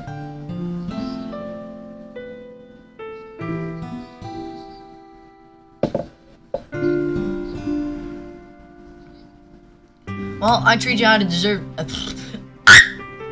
Well, I treat you how you deserve to be treated, Yuri. And if other people don't see it that way, then fuck them. Fuck them. Who cares? Who cares about them? Fuck them.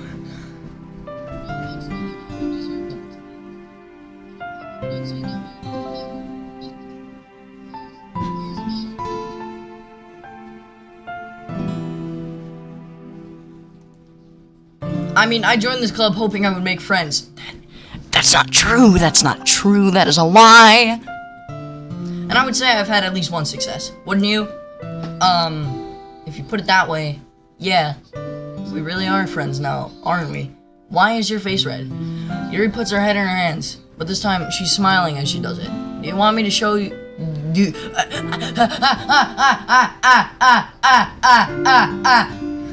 Do you want to show me your poem?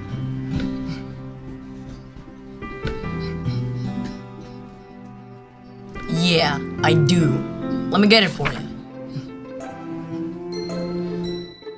Ghost Under the Light Part 2. I don't remember Part 1. So should I use my poem voice for this? Or should I try and do like...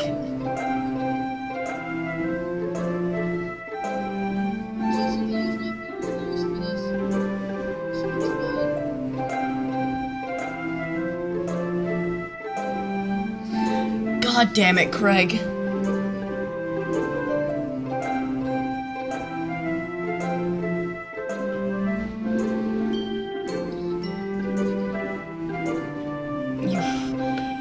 fucker. You fucking fucker.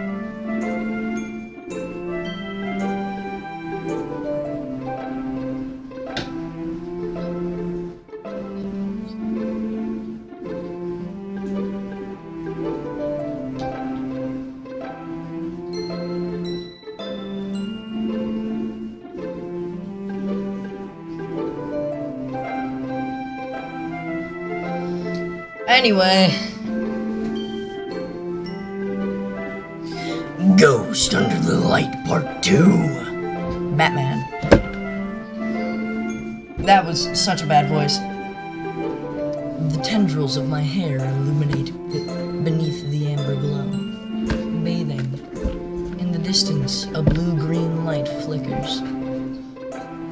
A lone figure crosses its path, a silhouette obstructing the eerie glow. My heart pounds, the silhouette grows. Closer, closer. I open my umbrella, casting a shadow to shield me from visibility. But I am too late. He steps into the streetlight. I gasp and drop my umbrella. The light flickers, my heart pounds. He raises his arm. Time stops. The only indication of movement is the amber light flickering against his outstretched arm. The flickering light is in rhythm with the pounding of my heart, teasing me for succumbing to this forbidden emotion. Have you ever heard of a ghost feeling warmth before? Giving up on understanding, I laugh. Understanding is overrated. I touch his hand, the flickering stops. Ghosts are blue-green, my heart is amber.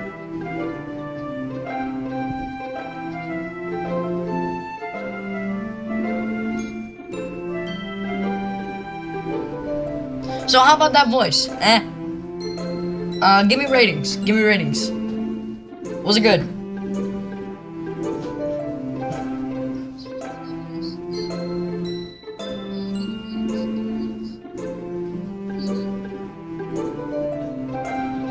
I could be a narrator.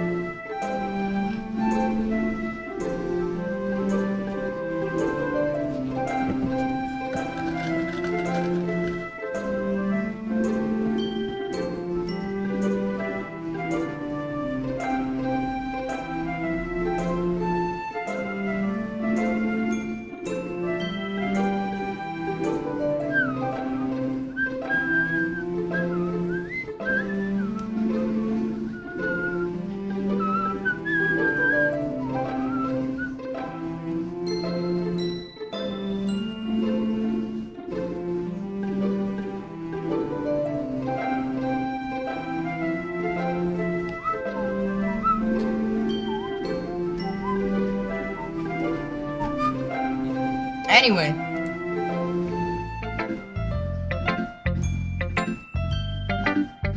Finishing the poem, I start to hand it back to Yuri, but instead of taking it from me, she looks away. Do you dislike it? No. I just don't really know how I should respond. Despite Yuri's poems usually being cryptic, it wasn't hard to figure out what this one was about. I don't know, man. I don't know. I have no idea what was going on.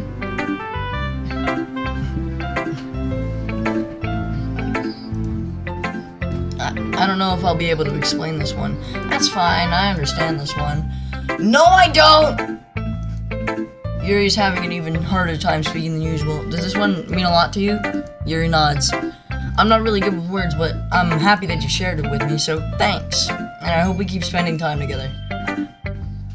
Despite my inability to make eye contact, so my natural, shitty job that I do at social interaction, I see a faint smile emerge on Yuri's lips. I once again try to hand the poem back to her, but instead, Yuri gently takes my hands and pushes them back towards me. I hesitate in response to her warm touch. You can, the poem is... Once again, Yuri fails to form a complete sentence. You mean I can keep it? Yuri nods. I'd love to. Yes! Free poem, let's go! Again, Yuri faintly smiles as if she doesn't want me to notice. You always make me feel nice. What?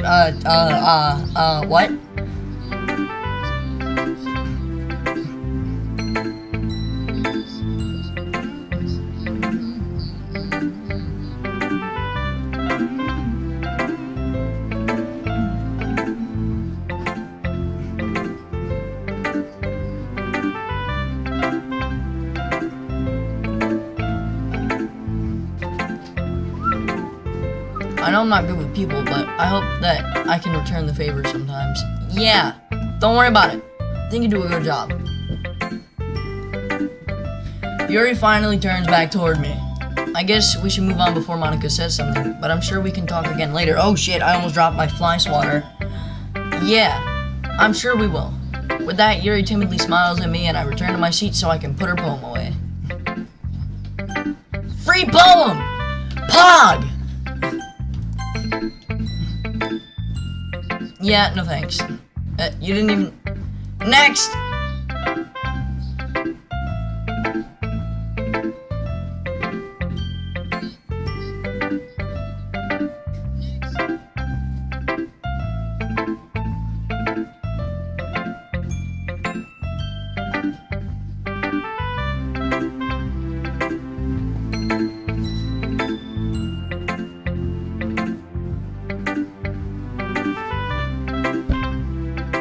What a bitch!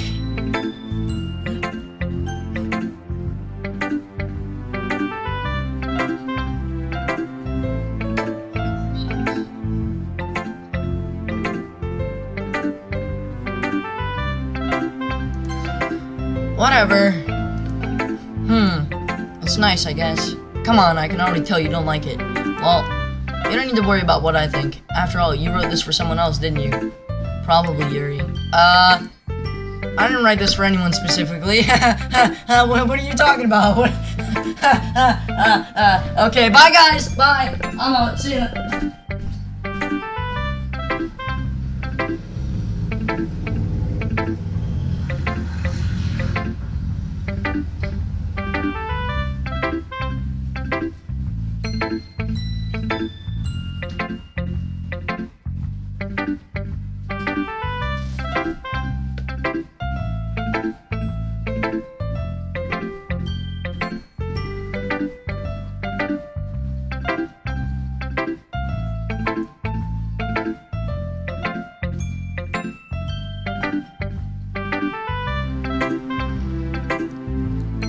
How is it so obvious?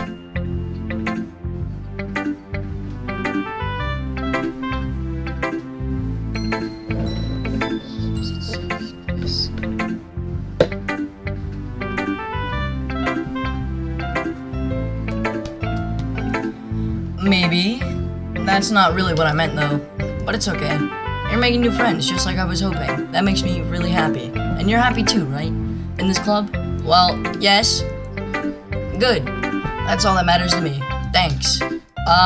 Why are you depresso? No, nothing. I'm just a little tired today. Kinda sus, not gonna lie.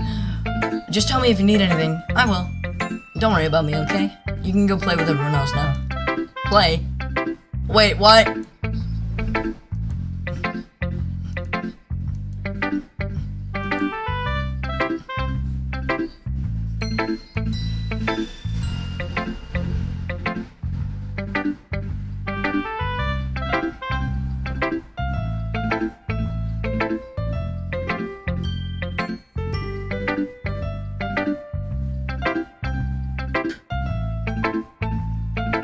Pardon me, but the fuck? Hi, Bunja. Have you thought about what you want to submit to perform at the festival? Well, being in this club is one thing, but performing in front of a bunch of people... I don't know if I can do that.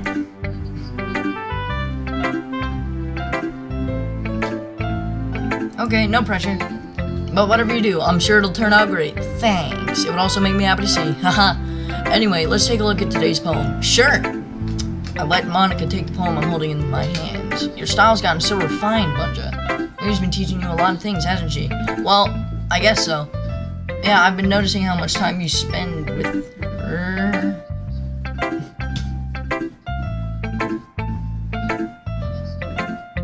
Is it really that obvious?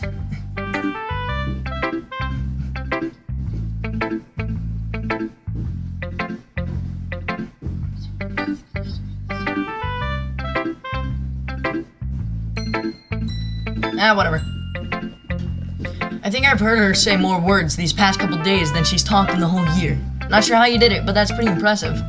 Well, she just needs some patience and a way to talk about all the things in her head, I guess. I'm still getting the hang of it myself. You're certainly putting in a lot of effort. You must really like her. That's... Haha. It's awfully suspicious, you know. Spending time with her in the club room every day, reading that edgy novel. Edgy novel with her. Well, I just feel bad that she has a hard time socializing. It makes me want to make sure she doesn't spend all her time alone. Besides, the novel isn't too bad either, you know. Alright, I get ya. Just be careful, alright? I know that Yuri isn't used to opening herself up. So if something bad happens while she's vulnerable, then it can be really hard for her. Her books aren't a total escape from reality. They're just a bandage. You say that like I'm gonna fucking stab her or something. Sorry, I didn't really mean that. If anything, she might accidentally hurt herself. What?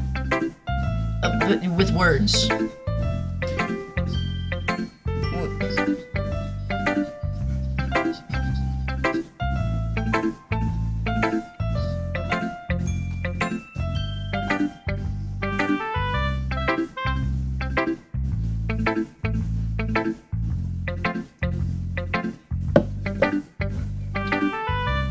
Anyway, I'll share my poem with you now, alright?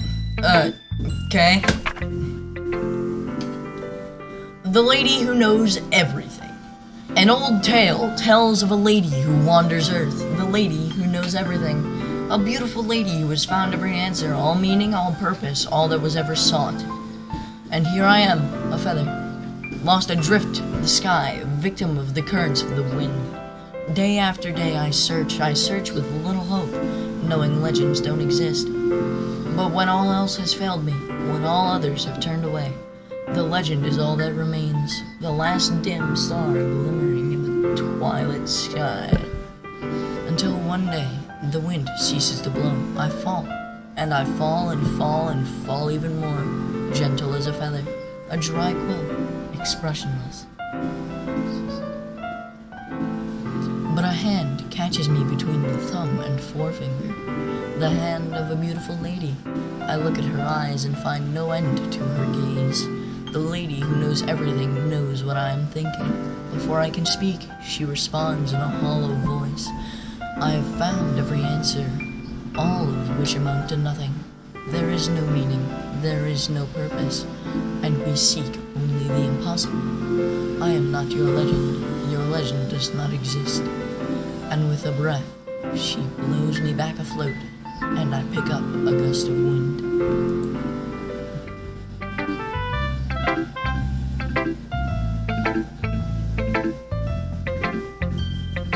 You know, I feel like learning and looking for answers are the sorts of things that give life meaning, you know? Not to get too philosophical or anything, but it was kind of on my mind, so that's what I wrote about. I see. I never really put much thought into it. In a way, it's almost paradoxical. Because if we had all the answers, wouldn't the world start to lose its meaning? You know, there's one thing I noticed. Seems like everyone in the club prefers writing about things that are more sad than happy.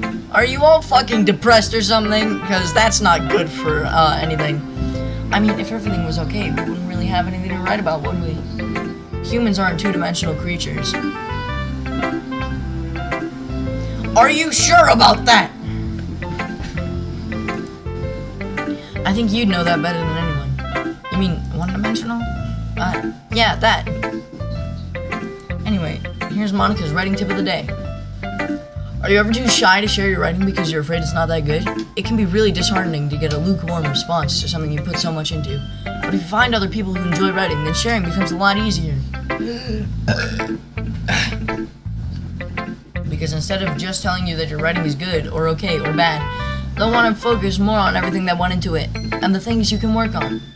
It's much more encouraging that way and will make you want to continue improving. It's almost like having your own little literature club, don't you think? That's my advice for today. Thanks for listening. Okay, you three. We're all done sharing poems, right? Why don't we start figuring out... Hold on a second. Is it just me, or did you say something strange just now? Eh? Something did sound a bit unusual. That's right. You deviated from your usual catchphrase when addressing the club. Also voice crack counter, +1.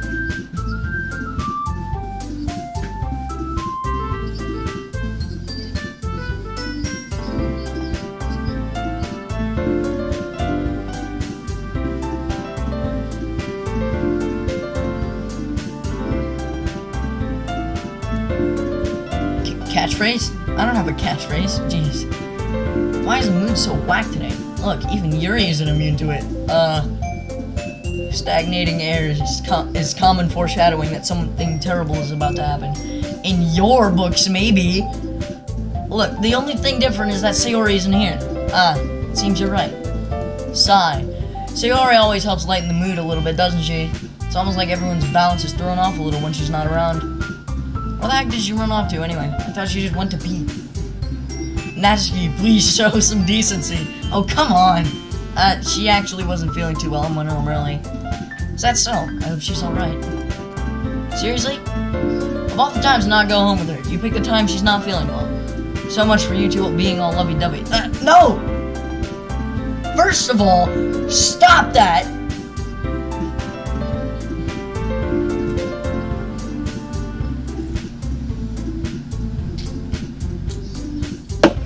Second of all,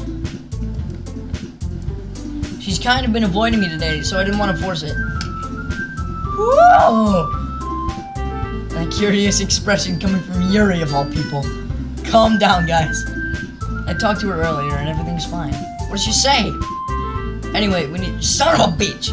Anyway, we need to figure out the rest of the festival preparations, so let's decide what everyone will be doing this weekend. I already know what I'm doing. That's right. Natsuki will be making cupcakes, but we need a lot of them in different flavors. Can you handle that all by yourself, Natsuki? Challenge accepted. And as for myself, I'm going to be printing and assembling all the poetry pamphlets. Sayori will be helping me design them. And as for Yuri, you can, guys, can you help me come up with something for Yuri? I'm useless. No! No. That's not it at all. You're the most talented person here, you know. Now Natsuki's pouting too. Jeez, even I can tell now. I guess I never gave Sayori enough credit, but I can tell things are even harder on you when she's not around. That may be the case. But if I can't also be a leader on my own, then I won't grow as a person.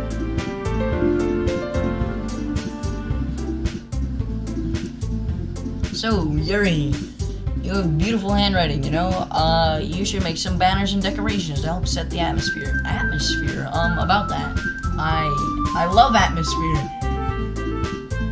Yuri's expression suddenly changes as she stares at her desk in focus and starts nodding to herself. Her mind is already racing, I see. That's awesome, epic, and wonderful. You'll be a wonderful help, Yuri. But anyway, that just leaves you, Bunja, the one who is truly useless. Don't say that. In fact, well, Natsuki and Yuri have some pretty heavy tasks to handle. It would probably go a long way to give one of them a hand. You could always help me out as well. I would be really appreciative of that. Is Monica suggesting I spend the weekend with one of my club members? How on earth are they going to respond to a suggestion like that? I suppose I wouldn't mind a bit of help. Well, even if you don't know how to bake, there's always some dirty work I could give to you. It's not like Monica's gonna give me a choice and you shouldn't be sitting on your butt anyway. Natsuki tries to mumble a bunch of excuses like that. If I recall, Natsuki, you mentioned that you would like to handle the baking on your own. This is facts. Facts. Straight facts. Bunja may not like to be around you if you only make him out to be a nuisance, so therefore, he may be more suited to assisting with the decorations. Hold on, I never said that. How hard could it be to make a few decorations anyway? It sounds like you're just making excuses for Bunja too. What are you saying? It will be extremely meticulous work, and baking isn't? Just what do you think? Guys, let's settle down for a moment. In the end, I think it's up to Bunja to decide how he'd like to contribute. Besides, he hasn't really gotten the chance to spend any time with me yet, you know? So I'm sure he's interested in... You literally just said, I'm surprised as well. Sorry, I was just saying, though. Jeez, can't we just settle this already? Yeah, fight to the death.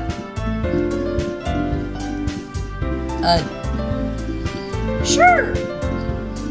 Very well. In that case, everyone looks straight at me.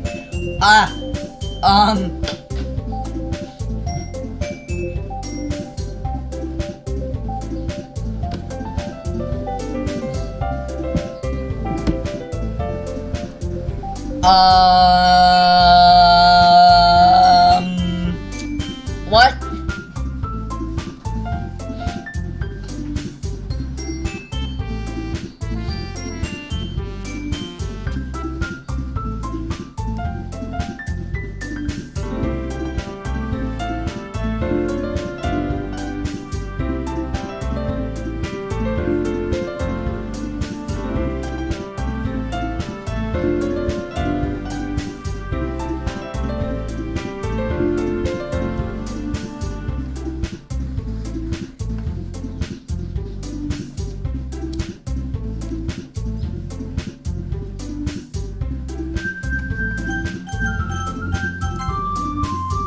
Well, I'll probably be the most useful helping out Yuri.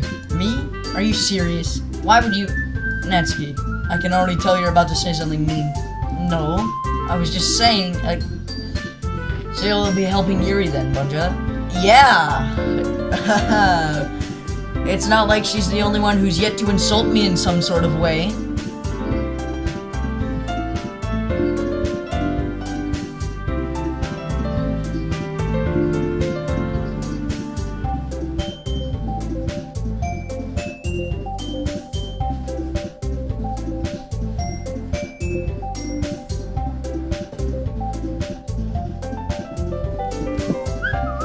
Yeah, that's what I'm gonna do. I'm gonna do that.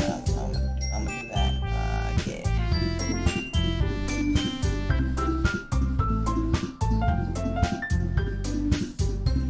I'm doing that, yeah. I'm glad. I have a bad habit of overthinking these sorts of things, so I think your assistance will be very useful. That's great to hear. Natsuki, will you be able to handle the baking yourself? I mean, yeah, I already said I would be fine. Okay. Everyone can tell that Natsuki is being a little bitch. So, is that everything we needed to go over? Yeah, that should be about it. Are you guys excited? Well, excited may not be the right word, but I suppose I'm looking forward to it a little bit. You feel the same way, Bunja? Me? Sure. Sure, we'll go with that. That's good enough for me. What about you, Natsuki? Natsuki, what?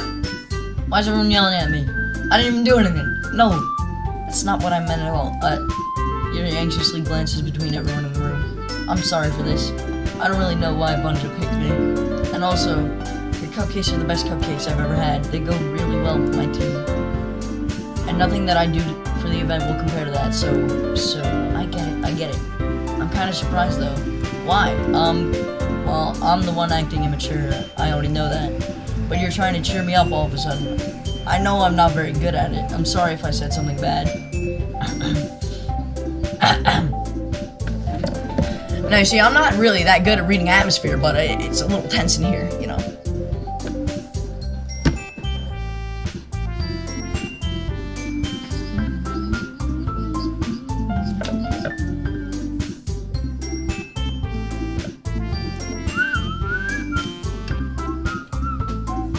Natsuki isn't the only one surprised. Monika and I are also taken aback by Yuri's words.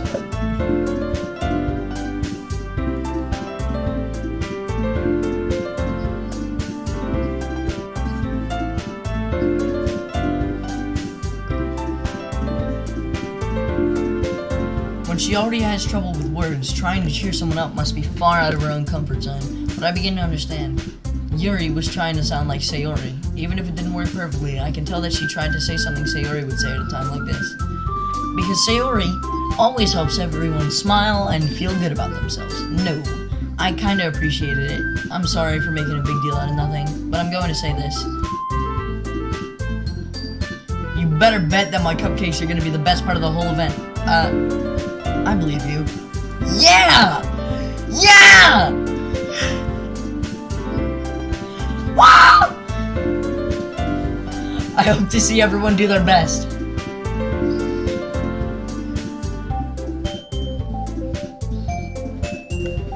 But with that, there's nothing more for today, so I guess it's time for us to head out. Alright, let's get out of here then. Everyone packs up their things. I start to follow Monica and Natsuki out the door as they chat between each other. Turn around, sorry. I realized that I don't have any way of contacting you this weekend. Oh, shit, you're right. Can't believe that slipped my mind. Should I give you my phone number? I think that would be the best way, yes? Alright then. Sweet, phone number acquired. Okay, then I'll be stopping by your house on Sunday. My house? Is that a problem? No, not at all. I just thought that I would be the one going to your house since I'm helping you. I suppose that makes sense, but if you don't mind, I think I would prefer going to your house. Okay. Also, where are my parents?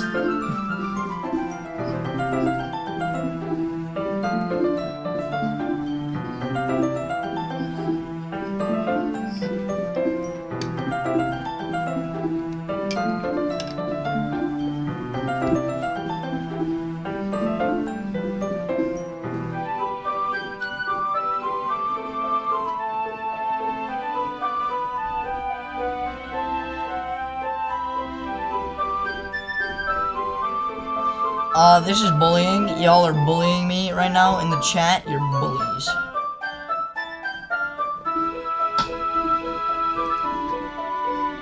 I decide not to press Yuri for a reason. It's not like it should matter much either way, so I'll just need to make sure my room is clean. I hope I manage to make myself useful in some way. I'm not nearly as creative as you are. Don't underestimate yourself, Banja.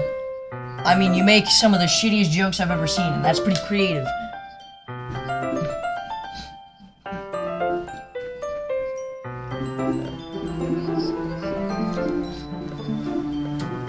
I think that will make a very productive team, even if you only chose me because you felt bad or something. Hey, no. You don't actually think that, do you? I don't know. It's difficult to come up with any other reason you may have chosen me. You're forgetting the one reason with the most common sense. I chose to help you because I felt like it. But Yuri thinks to herself with an extremely tense expression. Yuri, you are overthinking this. You wanted me to point out when you're overthinking, right? I didn't realize. I'm telling you, I want to. This is my job. This is my job! That's all there is to it. Do you believe me? Yuri thinks really hard again. She looks straight into my eyes for a long while. She's staring into my soul!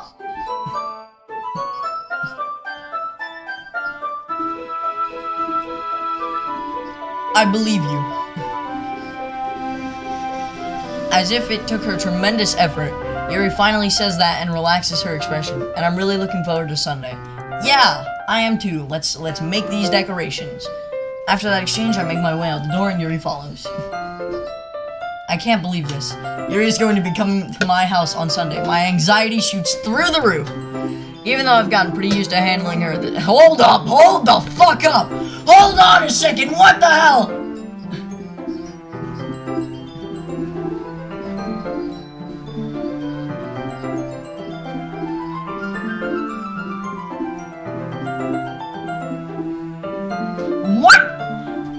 Voice crack counter.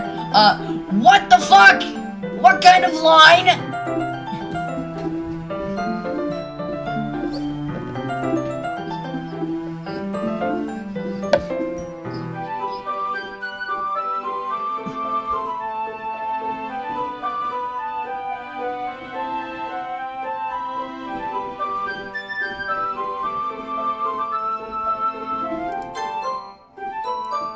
Who the fuck says this?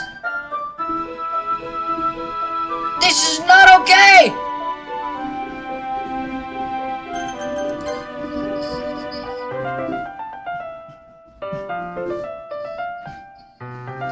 There's no telling what might end up happening when we're outside of school. More than that, she told me she was looking forward to it. Is this the chance I have something at? No. Or is it too early for that? Only time will tell.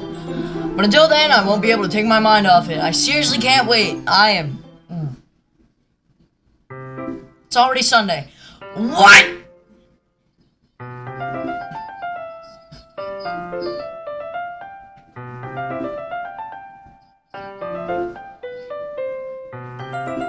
What even is the concept of time?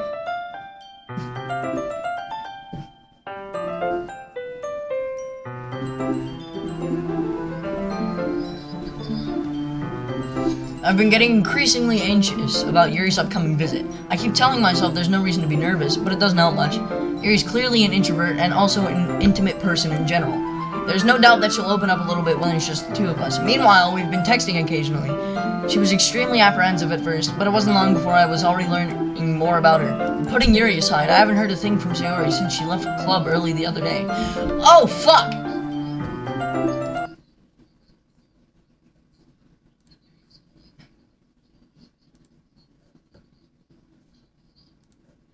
What the fuck?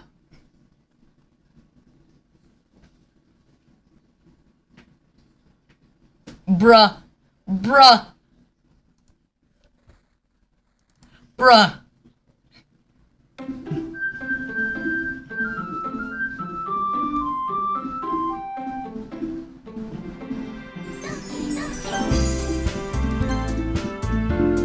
What the fuck, dude? Where was I? No! No!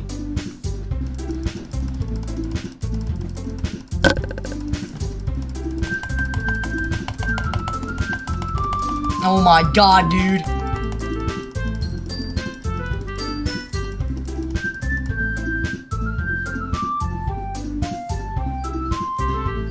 You've gotta be fucking kidding me.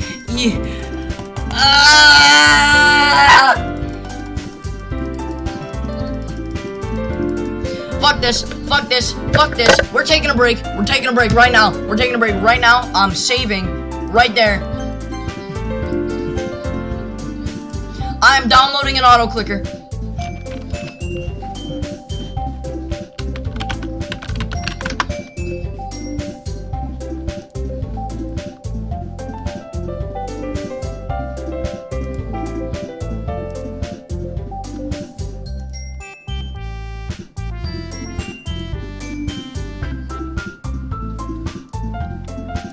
I'm downloading an auto clicker and we are fucking blazing through this.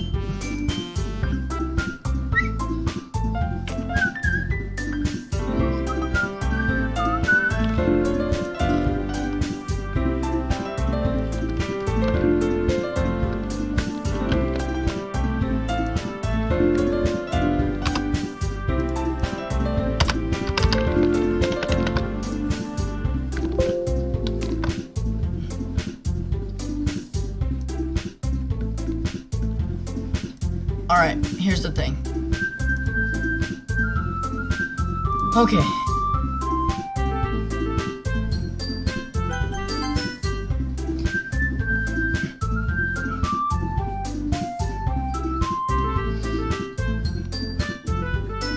You can't use skip because I never saved.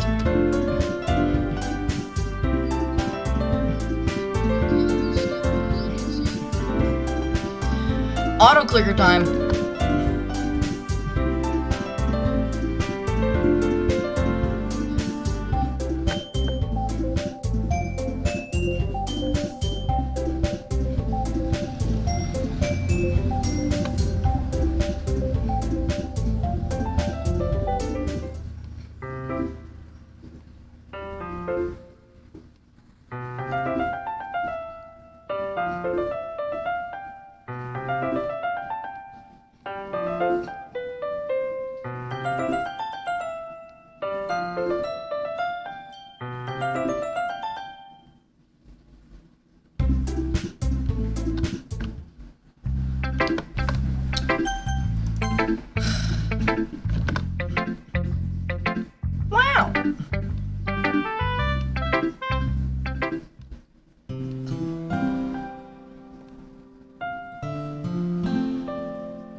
10 out of 10. 10 out of 10.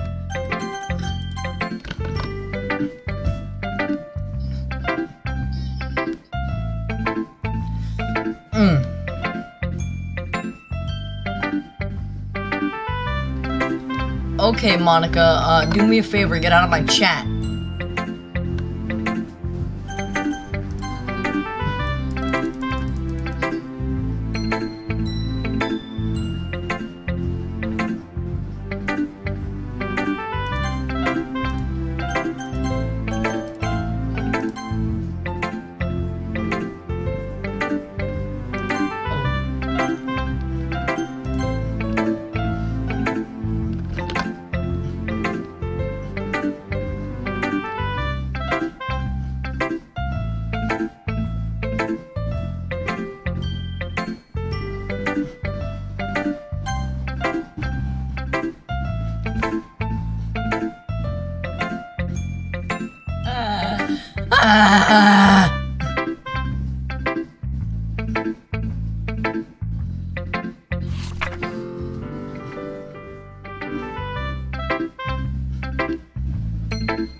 The one who is truly useless, 'tis I!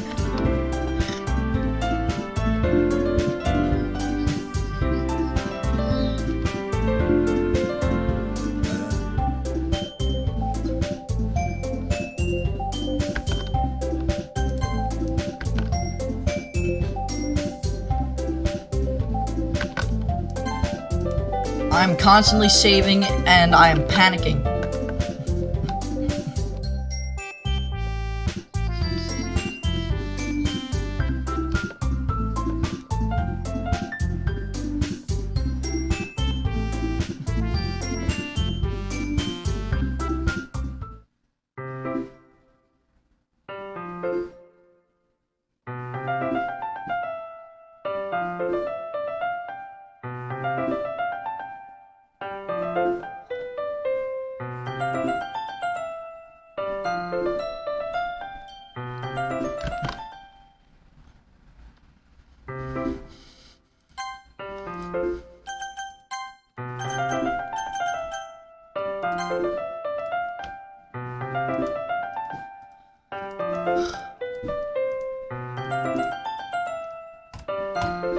I haven't heard a thing from Sayori since she left club early the other day.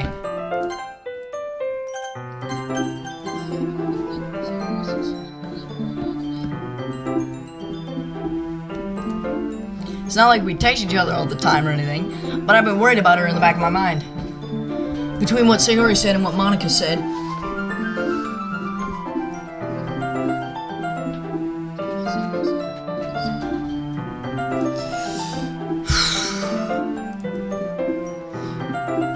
is it really okay for me to put Sayori's feelings aside when she might need me? I decided to visit Sayori before Yuri comes over. Rather than asking, I simply tell her I'm coming over, much like we've done in the past. Once I reach Sayori's house, I knock on the door before entering it myself. Again, we used to play so often that we've made it a habit of simply entering each other's houses like we were family. The house is quiet. Ooh.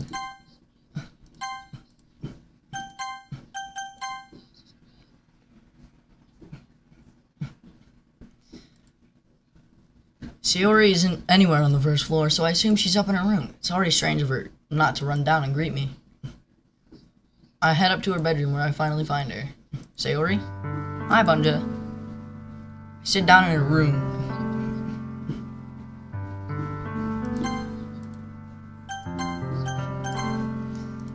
Sayori forces a smile, but it's easy to tell that she's different. There's a minute of silence between us. You haven't come over like this in a long time, have you? I guess you're right. It has been a long time. Not much has really changed, has it? Sayori's room is as messy as it's always been. I also recognize the same stuffed animals and wall decorations that she's had for years now.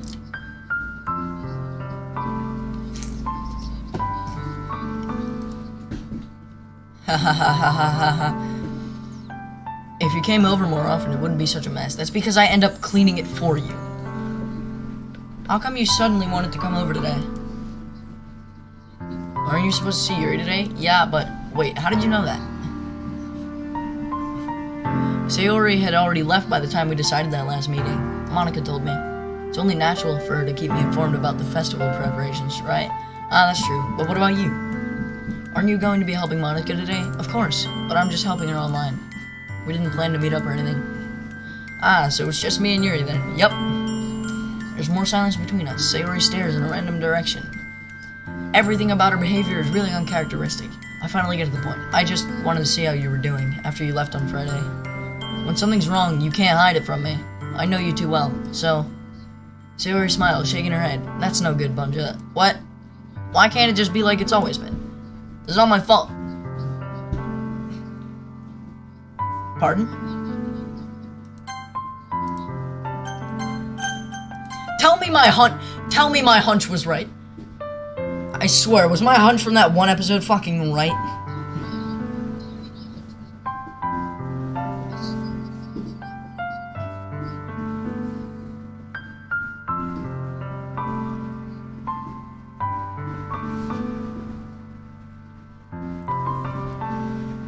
If I didn't get so weak and accidentally express my feelings, if I didn't make that stupid mistake, then you wouldn't have been worried about me at all. You wouldn't have come here. You wouldn't have even been thinking about me right now. But this is just my punishment, isn't it? What? I'm getting punished for being so sick. What? Are you having a mental breakdown over that cookie?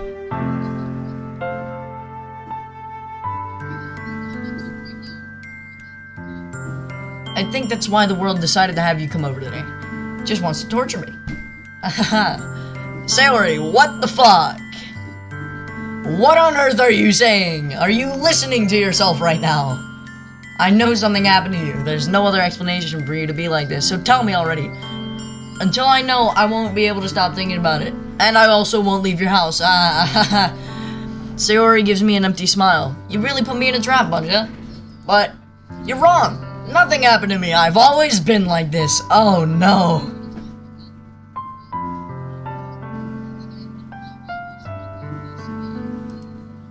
You're just seeing it for the first time. Seeing what? What are you talking about? You're really just gonna make me say it, aren't you? I guess I have no choice this time. The thing is, I've had really bad depression my whole life.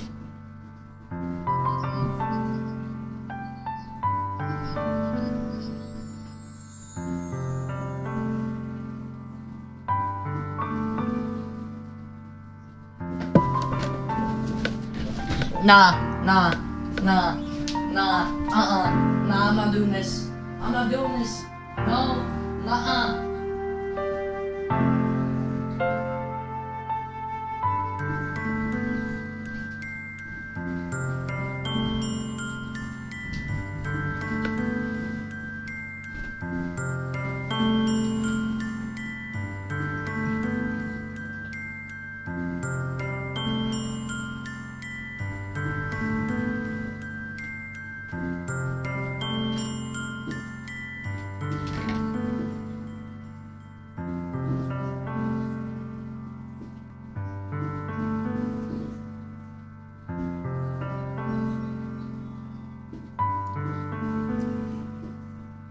This is fucked up, dude. Come on.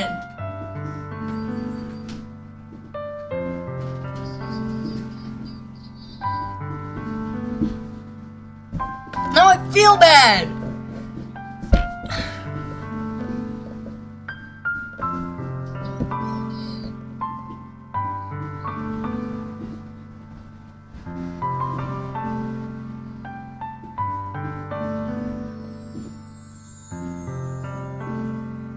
This is fucked. Did you know that? Why do you think I'm late to school every day? Because most days I can't even find a reason to get out of bed. What reason is there to do anything when I fully know how worthless I am? You know, there's something that makes this so much worse, and it's the fact that I can fully relate.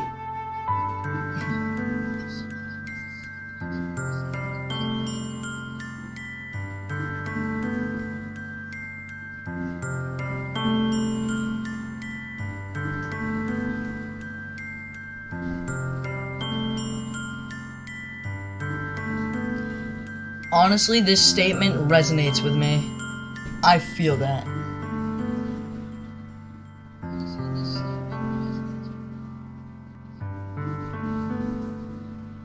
What reason is there to do anything when I fully know how worthless I am? Why go to school? Why eat? Why make friends? Why make other people put their energy and caring to waste by having them spend it on me? That's what it feels like. And that's why I just want to make everyone happy, without anyone worrying about me.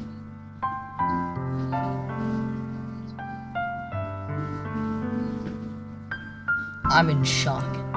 I can't even figure out how to respond. How is it possible that Sayori kept this from me the entire time that I've known her? Did she really want so badly for me to just not think about her?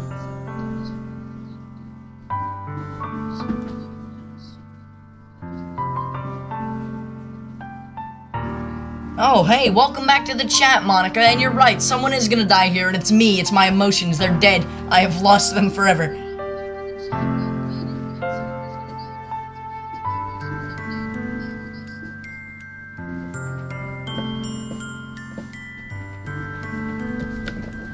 Talk about a fucking shot in the heart.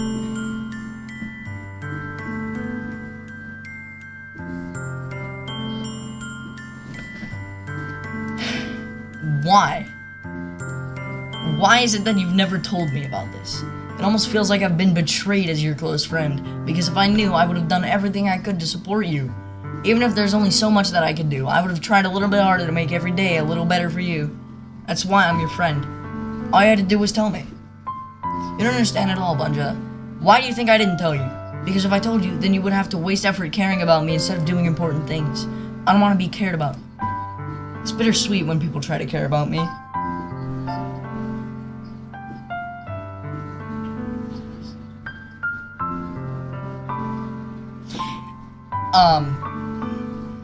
I'm gonna have to strongly request that you get out of my head.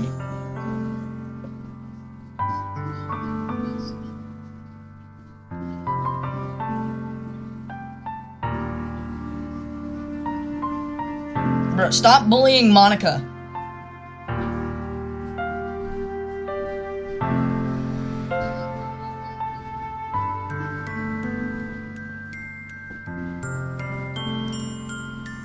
It feels nice sometimes, but it also feels like a bat being swung against my head. Holy shit. That is so accurate.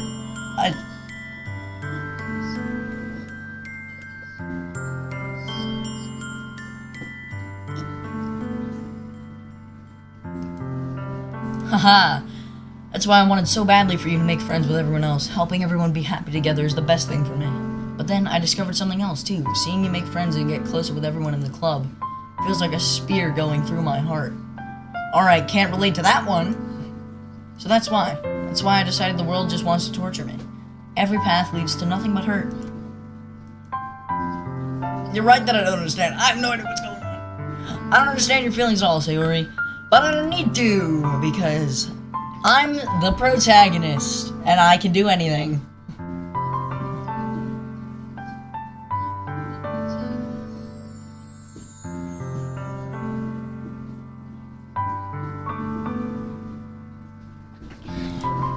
That's what I'll do. No, Bunja, there is nothing at all. You cannot help at all. The only thing that could have helped is if everything could be like it always was. But I was selfish. I finally showed you what a horrible person I am. Tears streaked down Sayori's face. I made you join the literature club because I was selfish, and I was punished by my heart hurting in a way that I couldn't understand. And now you came here and I made you hurt too. I'm just weak and selfish. That's all I am. And that's why I'm going to accept these punishments, because I deserve every last one. Hugs. Sayori, I don't care if you feel selfish. I'm really happy that you convinced me to join the club. Seeing you every day makes it worthwhile enough. If I make friends with everyone else, that's just a bonus.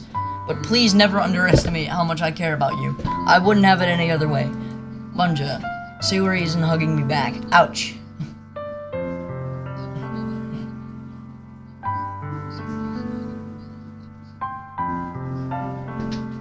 Fuck.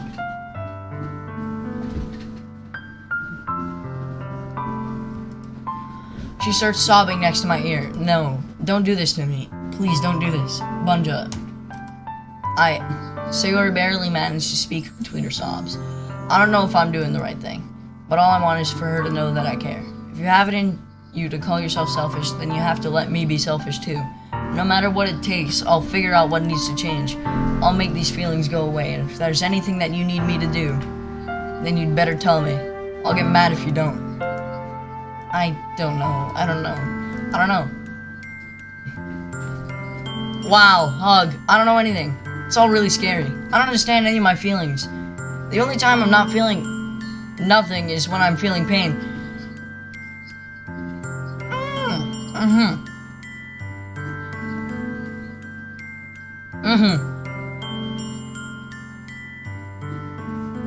But your hugs are so warm.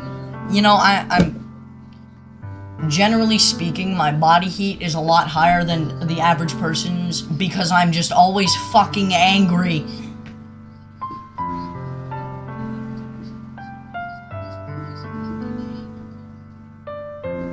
And that's really scary too. I know, I'm a very scary person. Sayori lets me go. As she does so, I let her go as well. The festival's tomorrow, yeah? It's gonna be fun, right? Yeah. How would you like for me to spend it all with you? It's what I want. I promise. I think that would be nice then. Yeah. Sayori wipes her eyes. If I could spend the whole day here, I would. Of all days, this has to be the one where I have other plans. Maybe I should cancel. No, don't.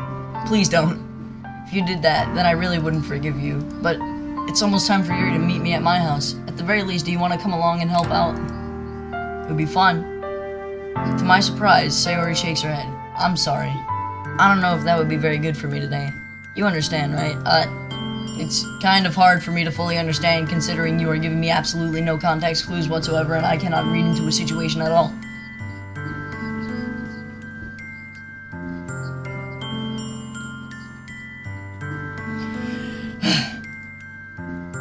But I'm trying my best. I'm trying my damnedest. It's okay. Don't worry too much about it. I'll see you tomorrow, okay? Alright. I look forward to it. Goodbye. I say goodbye to Sayori and exit her house. On the way home, I find myself still feeling uneasy. But it's hard for me to keep thinking about it when Yuri's about to come over too. I think Sayori's right. I shouldn't be worrying too much. And we're definitely gonna have a great time tomorrow. I should just focus on what's ahead of me.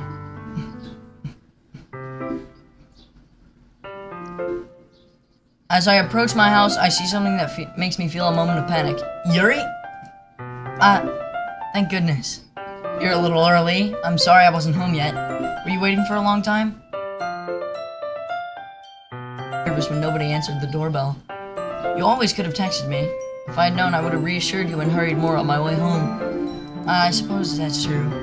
I didn't think of that for some reason. It should be common sense to do that, but I decided to ignore it. Anyway, let's go inside. I see you brought a lot of stuff with you. That's right. And did you manage to find everything I asked you to buy as well? Yeah, pretty much. Wait a minute, I went shopping? Oh shit, thanks! Nightmare, my hero.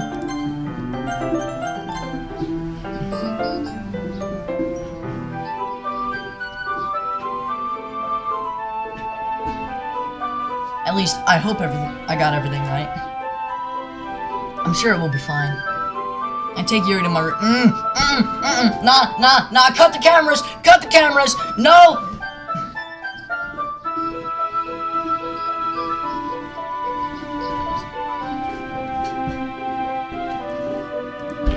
The first thing she does is glance around curiously, which makes me feel anxious. It's so clean. I cleaned it before he came over because I'm a fucking wreck. That's very considerate of you to do. No, it's not. I would be really embarrassed for my room to be a mess while you were here. Well, I do enjoy cleaning. I would have gladly helped you. You would have what now? That would be even more embarrassing. Wait, don't look in there. I'm sorry. I wasn't thinking for some reason. I was just spacing out. It's fine, it's fine. What's in there? She puts both of her hands firmly in her lap, as if making sure she's keeping track of them. So,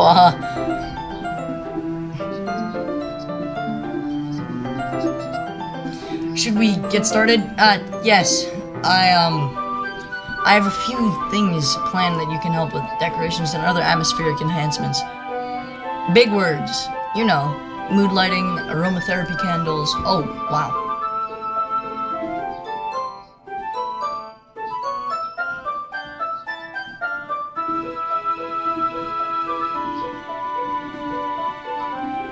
Craig, Natsuki's a bitch.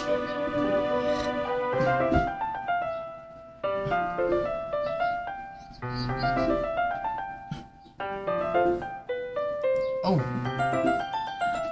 I didn't know you planned on taking it that far. Of course. I want to help take our guests to a faraway place. Although many will stop by just out of curiosity, and for cupcakes, I guess. I'm determined to provide an experience that will leave them wanting more. Wow.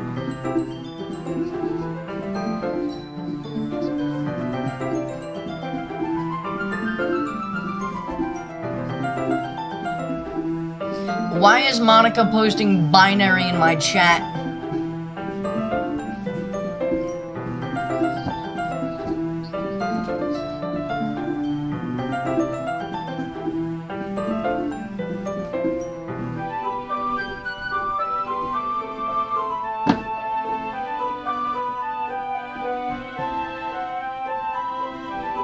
Craig, I do agree with you on that end. Food is a way to a man's heart.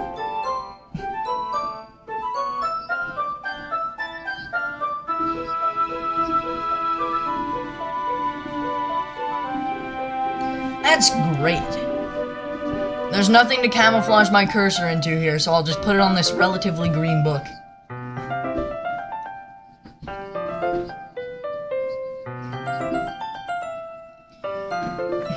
It's easy to forget that you're a pretty intense person. Intense? I guess that's the best way to put it. Is that a bad thing? No. It's something that I like about you, actually. Is that so? That makes me feel relieved and kind of happy. Yeah, but no need to be so anxious. You can relax a little. Relax. I brought some things for relaxation. I was going to use them during the poetry event. Oh yeah? Like what? Let's see. Yuri rummages through her bag. She pulls out a few candles and a wooden cylinder-shaped object. I did some shopping on the way here, so I happen to have these in my bag. I plan to cover the windows in black paper and use the candles to light the room. That would be amazing, don't you think? Yeah, that would be pretty cool. The fuck is that wooden thing, though? Oh, this? It's a diffuser for essential oils.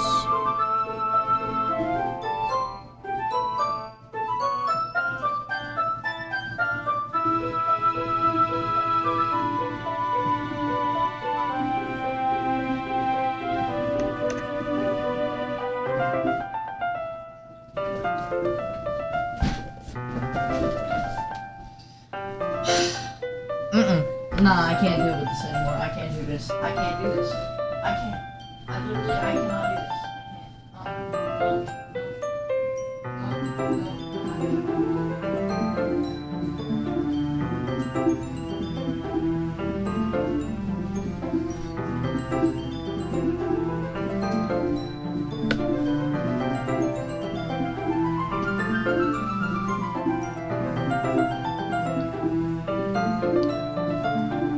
She's a fucking Karen.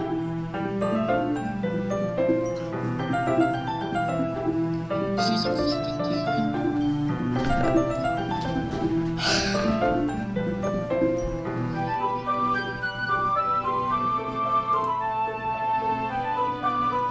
How familiar are you with aromatherapy? Not very. Ah, is that so? It's one of my favorite contributors to a positive atmosphere.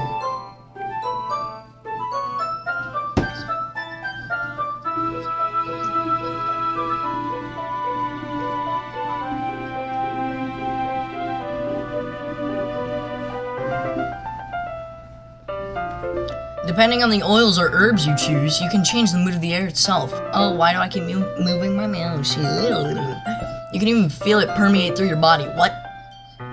Relaxation, positive energy, romance, reflection. It's almost like magic. Yuri takes a cylinder and pushes a switch on the bottom. In just a moment, a thin ray of vapor begins to spout through a small hole on top. Wow, it smells like, yeah. What kind of mood is that one for? This is a jasmine essential oil. It smells a little sweet and flowery, right? Yeah, that's a good way to describe it.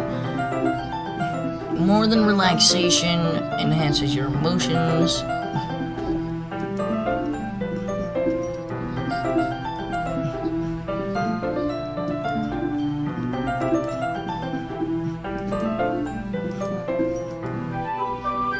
Did you purchase... I haven't been reading. Did you purchase the origami paper I asked you to get? Yeah, I have it over here. We won't be using the paper for folding origami. What I'd like to do is write a different word on each paper.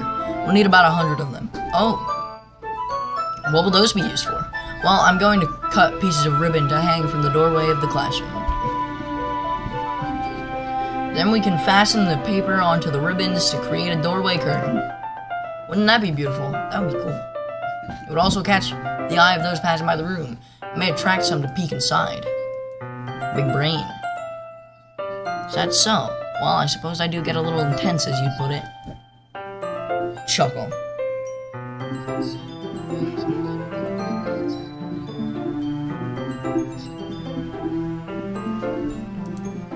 Is it just me, or is she more relaxed when it's just the two of us? Probably. Or maybe it's the excitement she feels from sharing something that she enjoys. Here's a marker, Bunja. You can write any characters you want. Character? You mean letters, right? I'll help you once I finish cutting the ribbons. Ah, alright. Sitting on the floor together, the two of us get to work. I carefully draw a different character on each paper, doing my best to manage my bad handwriting. This is why is main character actually so much like me? I also have shit handwriting. This is bullshit.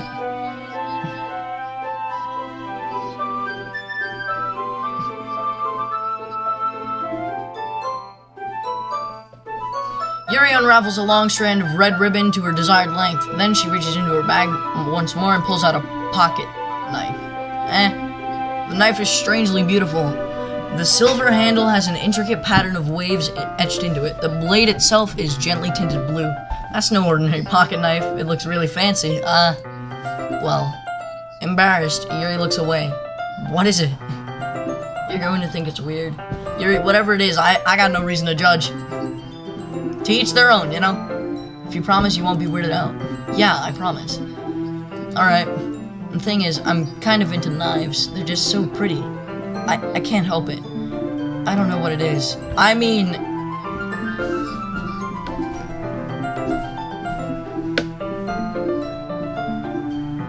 to be fair, knives are pretty cool.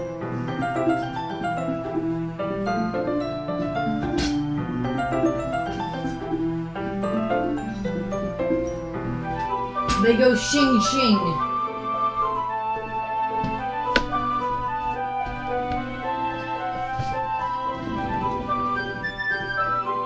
The combination of craftsmanship and feeling of danger, maybe. Oh, what am I saying?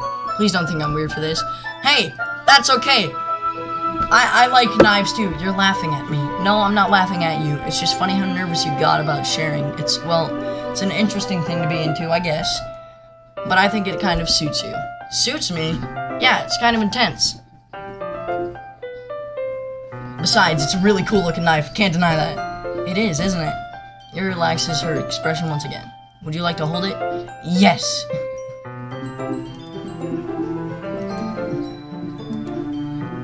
What do you even got a knife like this? Curious of its sharpness. I feel the point of the knife with my index finger. Ow. Bunja! Why did you do that? I didn't expect it to be that sharp. I barely touched it at all. It's my fault. I should have warned you. This knife is extremely sharp. It can cut through skin like it's paper. Oh no. A small drop of blood trickles down the side of my face. Wow! Ah, my character's stupid! Yuri takes my hand and gives the wound a closer look. She stares at it and noticeably fidgets. If you're squeamish, I'll go wash it off now. Ah! Nah, nah, nah, nah, nah, nah, nah, nope, nah, nah, nah, nah, nah,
fuck? What the fuck? What the fuck? What the fuck? What the fuck? What the fuck? What the fuck? What the fuck? What the fuck? What the fuck? What the fuck? What the fucking fuck? What the fuck?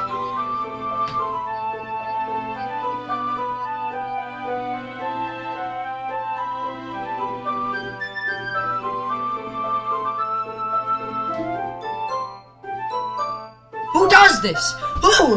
Who the fuck? Who? Who does this? Who? Why? Ah!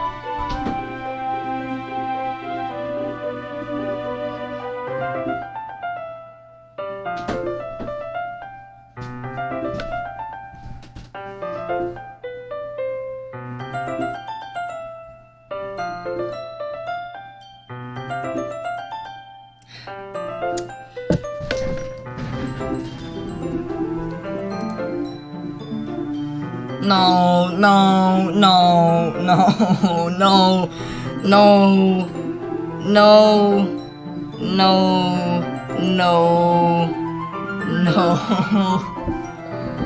Oh my god.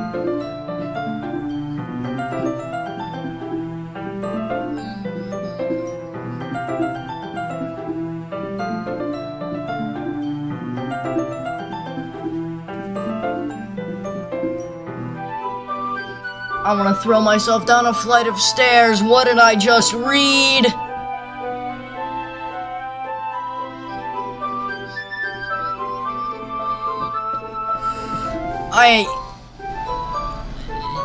I wasn't thinking. Yuri lowers her head, her face burning up. Yuri, that's the most embarrassing thing I've ever done. How could I do something like that? I'm sorry. Sure, it was a little weird and took me by surprise. But I guess she was just trying to help, right? I think you're overreacting a little. She doesn't even lift her head. What if she doesn't recover from this for the rest of the afternoon? Alright, you know what? This might be a stupid thing. What the fuck? What the fuck? I give up. I'm leaving. I'm out.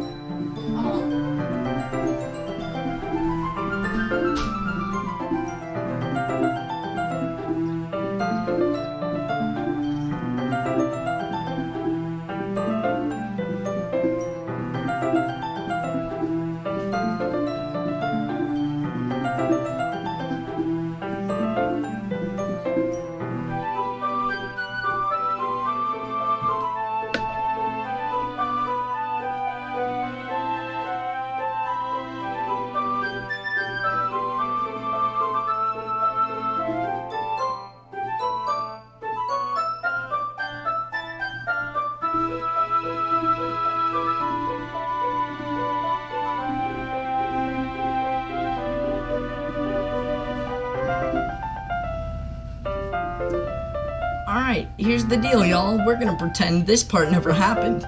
Okay? Okay. Glad we're on the same page here.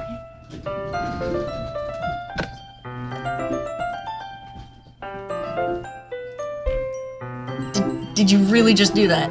Now we're even. And now I wanna leap off a cliff. I knew that would be a bad idea.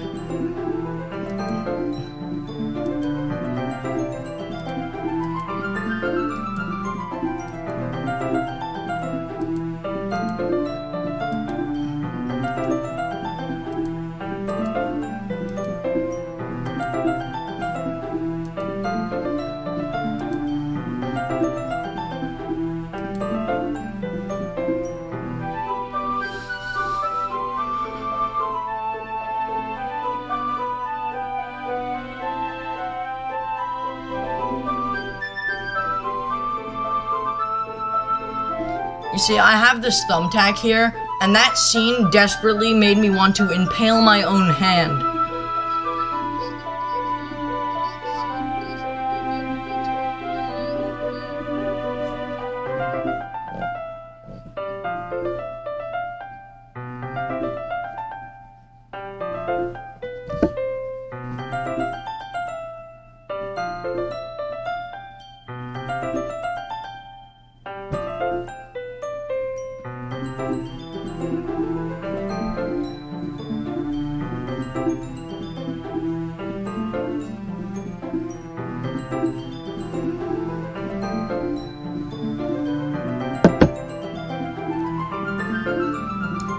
Congratulations, Nightmare. Since you are not being slums, you got mod. Congrats.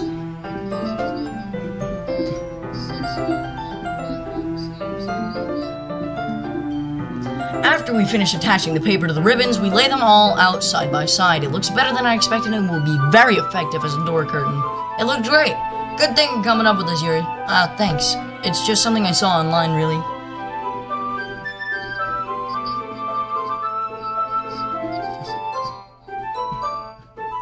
Are you ready to move on to the next task? I'm ready to move on to fucking throwing myself off a cliff. Yes.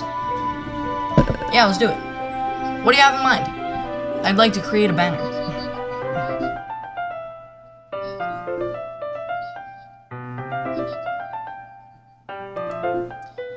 That's why I asked you to buy the paint tablets. That's right. One of the items Yuri had asked me to buy was a kit of watercolor paint tablets. We'll need about 6 cups of water to put each of the tablets in. Do you mind fetching those for us? Oh, and just a little bit of water is okay. If you fill the cups too much, it'll be too diluted.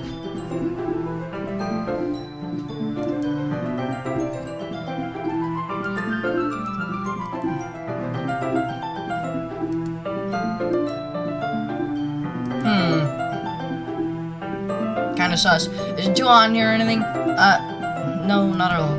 There's nothing wrong, so let's mix the paint.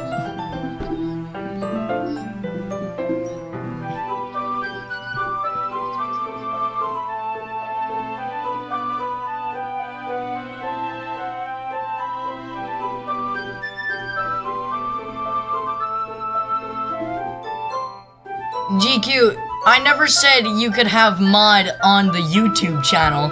I said for the Discord.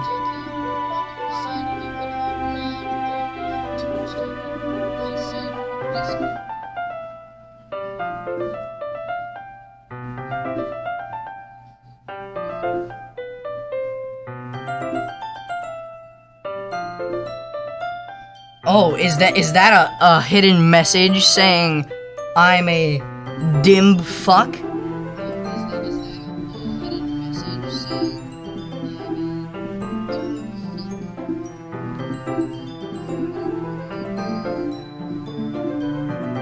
Uh-oh.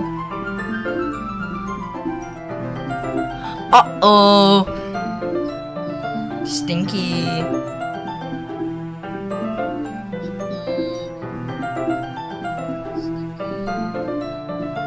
Anyway, Yuri hurriedly dismisses me and takes it upon herself to unwrap the tablets, dropping them into the cups. So, I thought we would do something simple that would look very nice. I'd like to paint— oh shit. Oh, I just impaled my fucking leg. Ow. This is fine.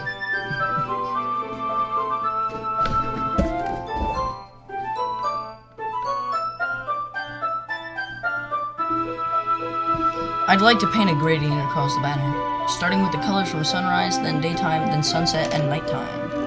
Wow!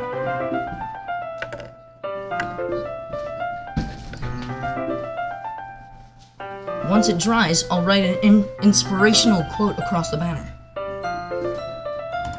How cool. We can hang it on the wall behind the podium at the front of the classroom.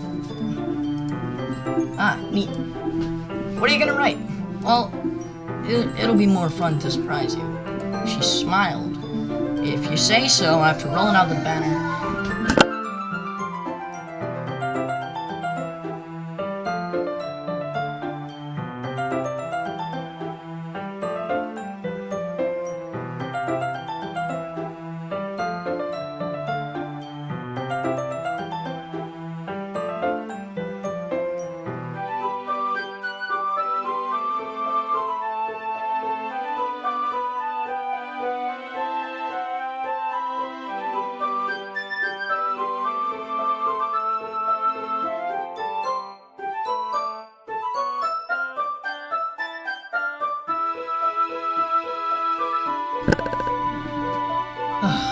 After rolling out the banner, Yuri and I kneel on opposite sides so we don't get in the way of each other. Yuri uses a brush and adds a few dots of different colors across the banner to serve as a color guide when we paint. This kind of reminds me of elementary school. Painting on a banner with watercolors feels a lot like the art class projects we had back then. It's relaxing. I'm sorry if this feels too childish. Bruh. No, I didn't mean that at all. It's kind of fun, you know? Yeah, it is fun. Also, I just picked up my fly swatter. That was what that noise was.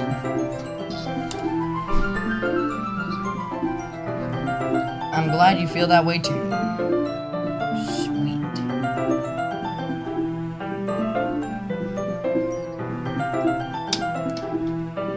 Yuri stops painting for a moment, thinking to herself. For me, I don't need to go out and do crazy things. I have fun. Wow.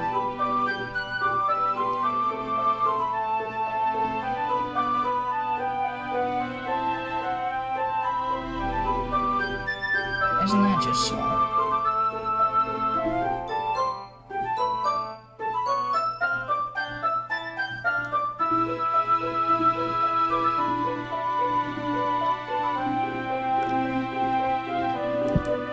In fact, I usually don't even want to. I just like when I can spend time with one other person. Even if it's something simple like reading, it doesn't even matter if we don't talk much. Just having a friend next to me makes things feel a little bit nicer. I think that's all it takes for me to be happy. Is that so?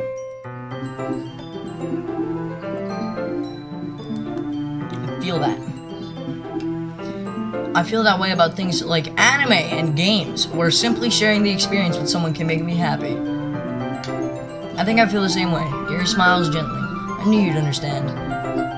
Yuri leans over the banner to grab an unused paintbrush, but I move at the same time, causing my head to bump into hers. Ow! Sorry.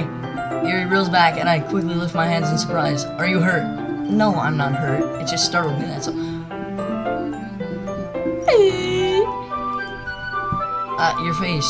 There are droplets of paint on Yuri's face and neck. Shit! Is there something on my face? Yeah, I accidentally got paint on you. Sorry, it's totally my fault. I'll get a towel right away.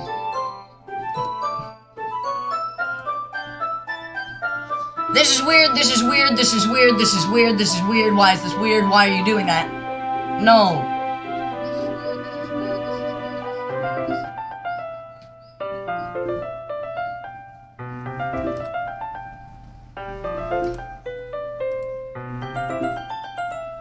I'm not reading this.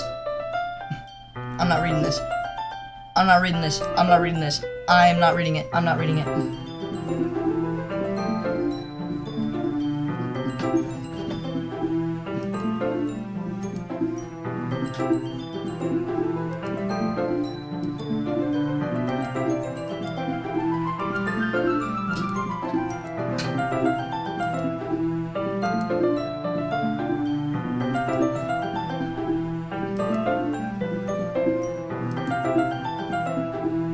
That's a good question.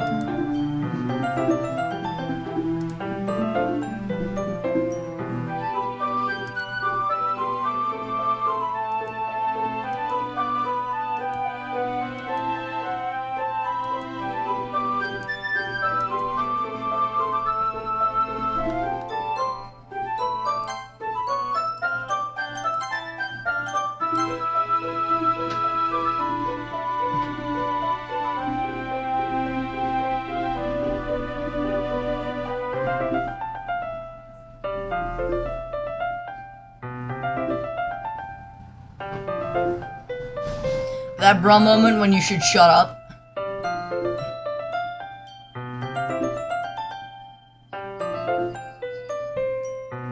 The moment is over as soon as it began. Yuri picks up her brush again, but her movements seem clumsier, like she's unable to focus. I remain silent, forced to ignore the event that just transpired. I hesitantly retrieve my own brush and continue following Yuri's example. That should do it. I finish filling the night sky with white dots that look like stars. Looking at the banner as a whole, it's very pretty and natural looking. I think it came out better than I expected. I'm really happy with the results.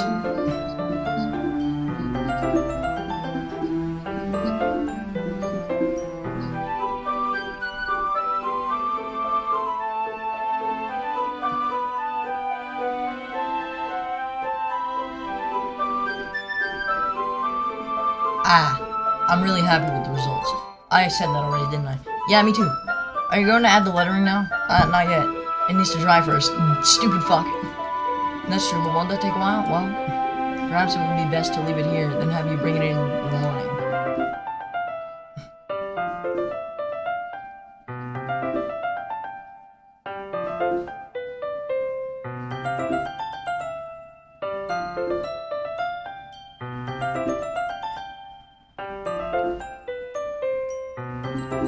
I can do the lettering in the classroom before our event starts. Is that okay?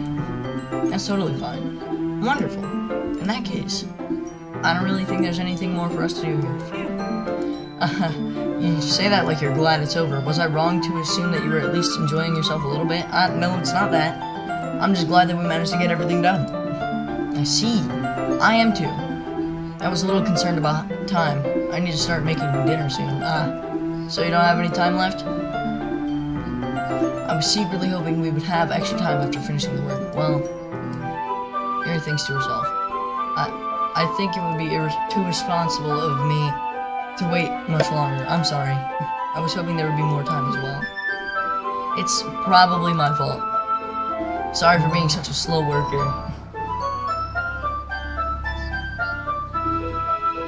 No, it's not your fault at all. Hold up.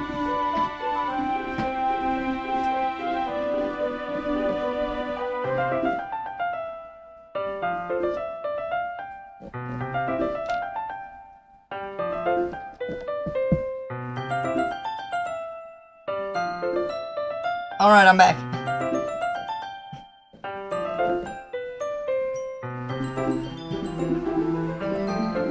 Yeah, hey, Monica, fuck off. I know who you are. I know who you actually are.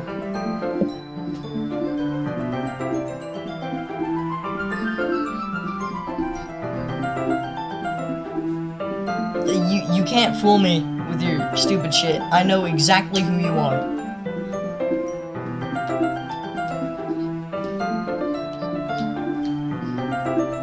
I've said it once and I'll say it again. You're really bad at being undercover, pal.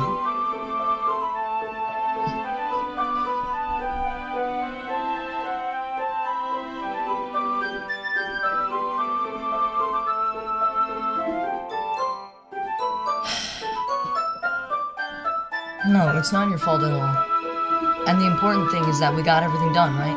Yeah. So, I shouldn't be disappointed or anything. Gathering all her things, Yuri seems to look a little downcast. I understand why. Sounded like she rarely gets the opportunity to spend with friends in a relaxed environment. But that doesn't mean this is the last time it can happen. Once Yuri packs up, I walk her out the front door. Thank you very much for having me today. No problem, I'm glad I was able to help. Just let me know if there's anything else you need me to bring tomorrow. I will. Well then. Yuri fidgets. I guess I'll see you tomorrow. Wait. I kind of say that without thinking. About today, it's fine that we didn't have as much time as we wanted, because we can do this again. Whenever you want, you can come over or we can go out somewhere. I forgot you don't like going out much. As I stumble over my words, Yuri simply smiles bashfully. Anyway, you know what I'm trying to say, so... You're very thoughtful, Bunja. Yuri takes a step closer to me, then briefly squeezes my hand. I don't like that! I kinda like that about you. Well, how am I supposed to respond to that? The music's gone. The music's gone. Why is the music gone? The music's gone. The music's gone. The music's gone. The music is gone. Why is it gone? Come back, please.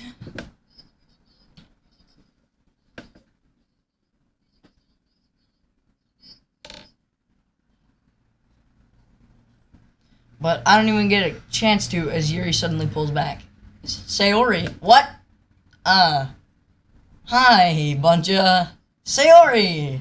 Just now we weren't... It's okay, Bunja. I just stopped by to say hi. Well, it's nice to see you. I'm sorry, but I'm already on my way to leave. Aw, really? That's too bad. I'm sorry. But we'll all be together at the festival tomorrow, so that's fine, right? Of course.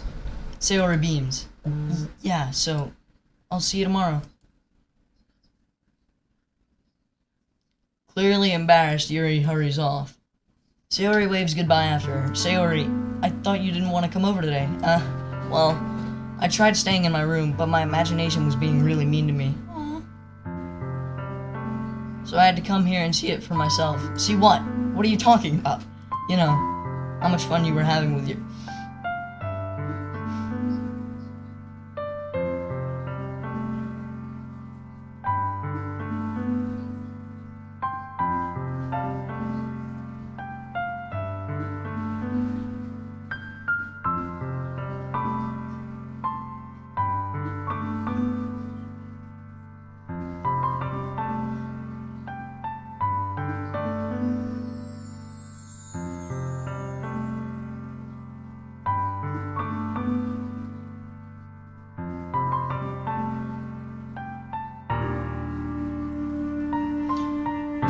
Maybe let's not word it like that.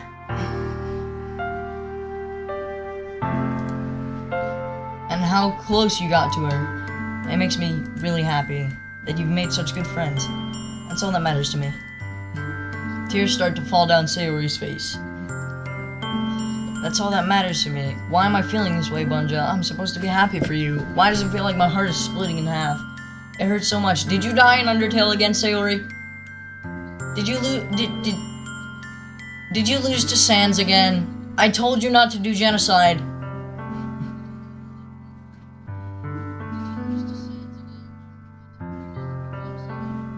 I told you Sans was really fucking difficult to beat. You didn't listen.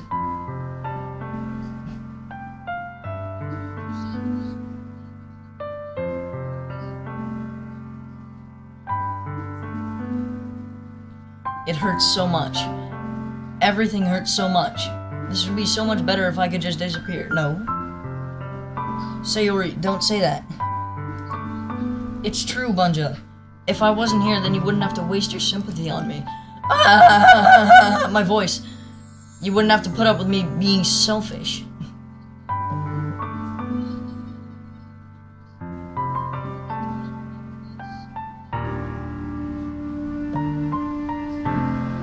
Monica was right. I should just... Monica? Monica was right about what? Sayori, what I said before is true. I'm not gonna let this continue.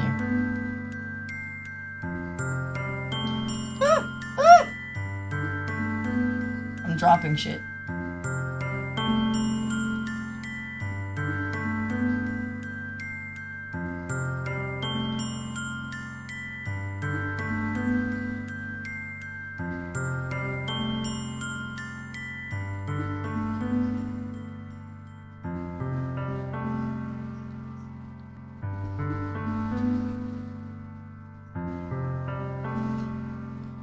Caring about you like this isn't the burden your mind is making it out to be. It's something that makes me happy. It's something that I wouldn't trade for anything else. So, even if it takes an entire lifetime, I'm going to be by your side until you don't feel any more pain. But Sayori looks away. I put a hand on her shoulder to reassure her. I'm scared, Bunja. Reasonable. Sans is a scary skeleton.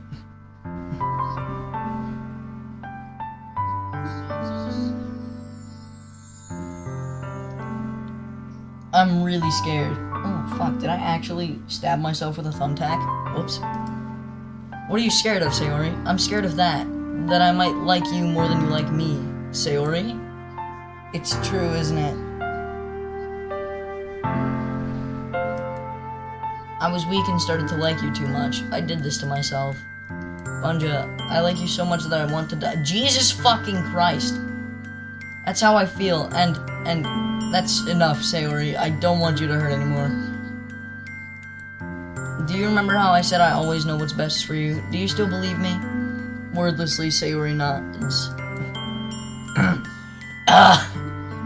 I'm choking on the air. Even if you don't understand all of your own feelings, I know what you need the most right now, and that's what I'm going to give you. Sayori.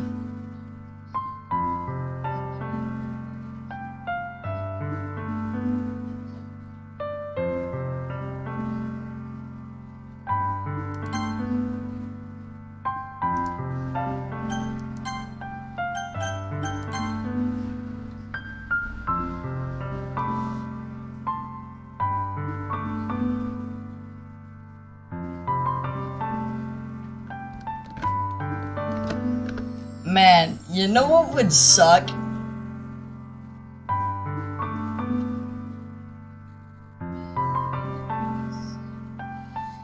It would suck so bad if I ended this stream right here, wouldn't it?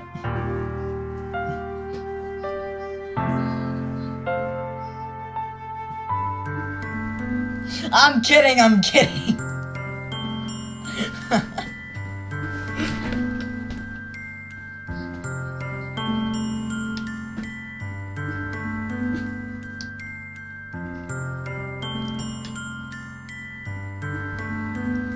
So, what the fuck do I choose? What do I do?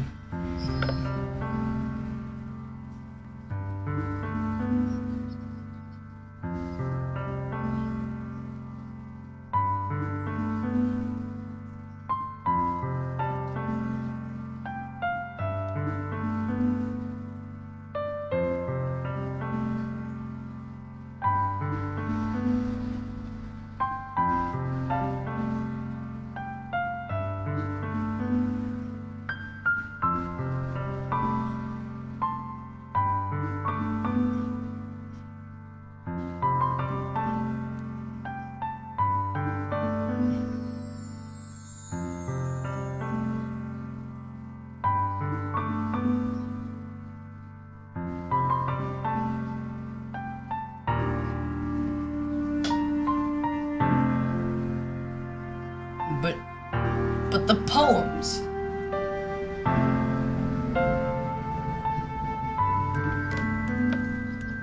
I actually had to try to make poems. I don't want to throw that away, okay?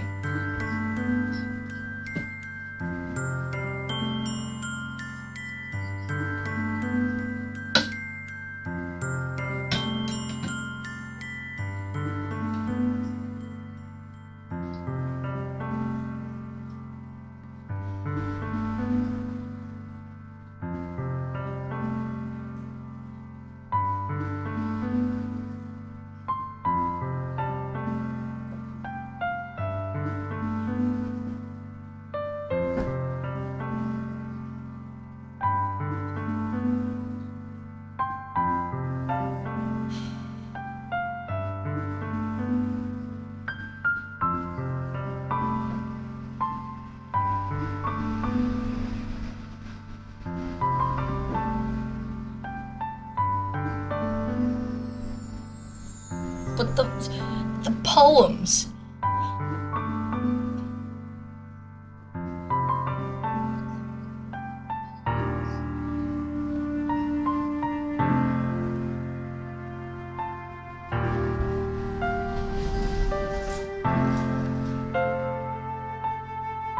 If I say I love her, then what the fuck was the point of the poems?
How do I feel? I feel like if I pick the second one, I'm gonna be a fucking asshole. But if I pick the first one, then all my hard work goes away.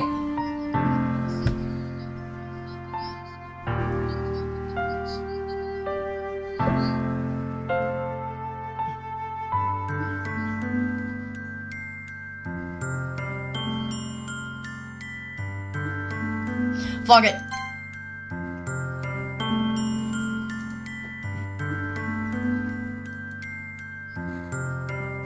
Monica told me the truth. She told me how much happier you seemed after I joined the club. I know you're struggling with some really difficult feelings right now, but please trust me that I know what's best and what will make you happy in the end. I promise I'll help get things back the way they were. I see.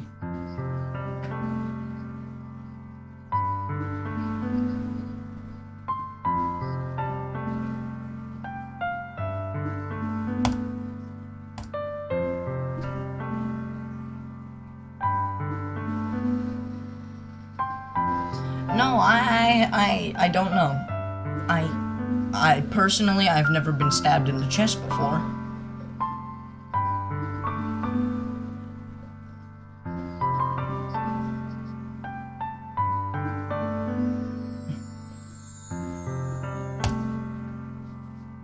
I should write a poem about this.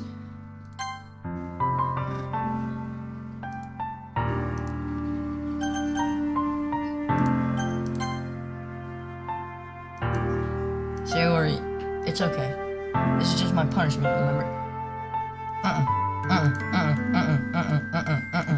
No.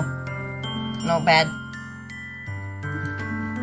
That's why I came here, just so I could get the answer I needed to hear. And the other thing, you're also right that I just want it to go back to the way it was. I realize that now.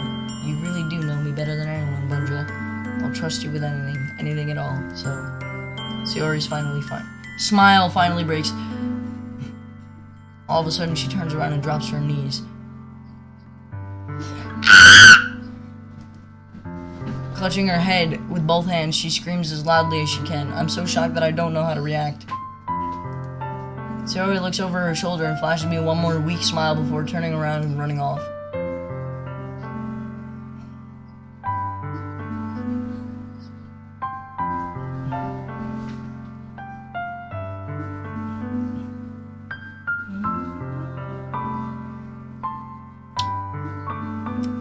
So I might have made a mistake.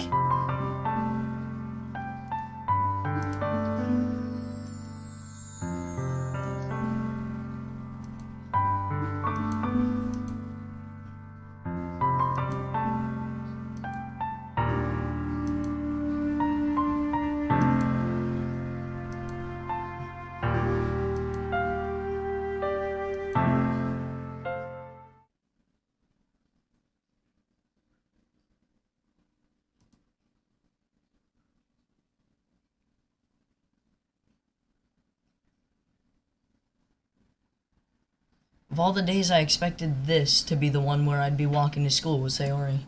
But Sayori isn't answering her phone. I considered going to her house to wake her up, but decided that's a little too much. Meanwhile, the preparations for the event should be nearly complete. The banner Yuri and I painted is dry, and I gently rolled it up to take with me. She sent me a pleasant text reminding me not to forget anything, and I reassured her. Funnily enough, I probably feel the same way as Natsuki about the event. I'm more excited for it to be over so I can spend time with Sayori and Yuri at the festival. But knowing Monica, I'm sure the event will be great too. Bonja, you're the first one here. Thanks for being early. That's funny. I thought at least Yuri would be here by now.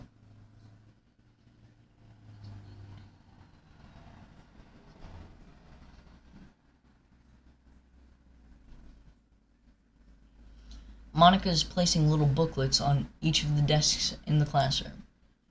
They must be the ones she prepared that have all the poems we're performing. In the end, I found a random poem online that I thought Monica would like and submitted it. So that's the one I'll be performing. I'm surprised you didn't bring Sayori with you. Yeah, she overslept again. That dummy.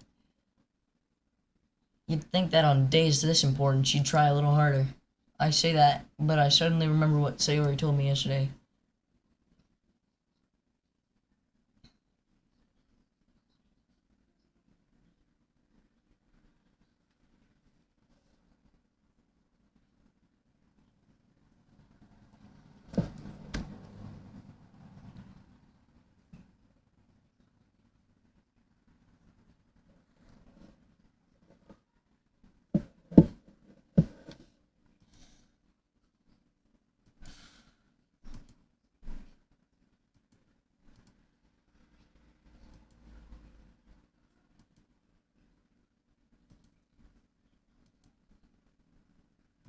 You know about that? Of course I do.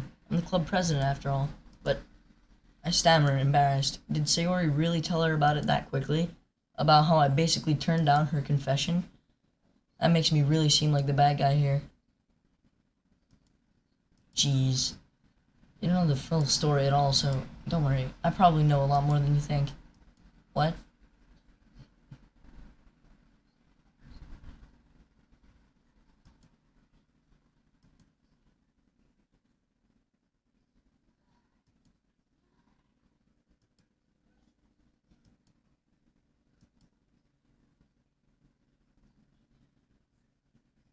I'm scared.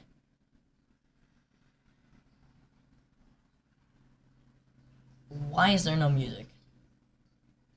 Something like this will definitely help people take the club more seriously. Yeah, I thought so too. I flipped through the pages. Each member's poem is neatly printed on its own page, giving it an almost professional feel.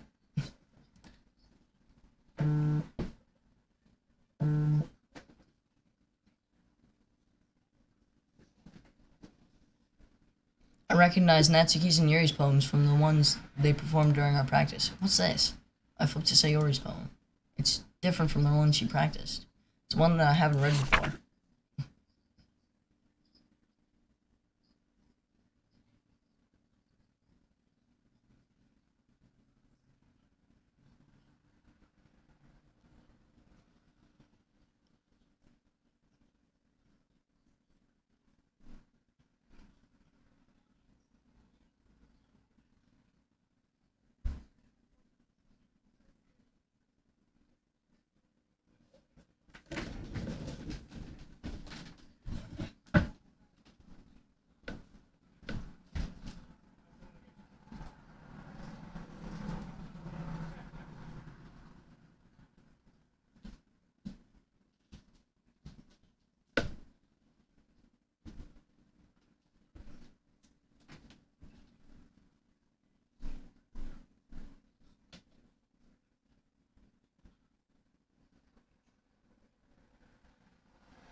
It would appear that I have made a mistake.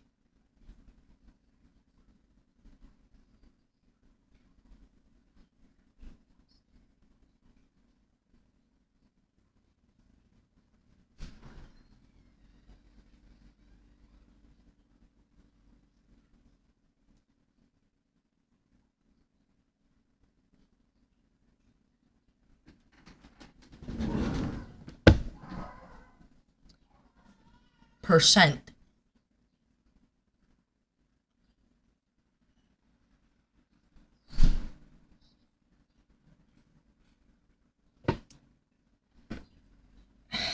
I'm not reading this.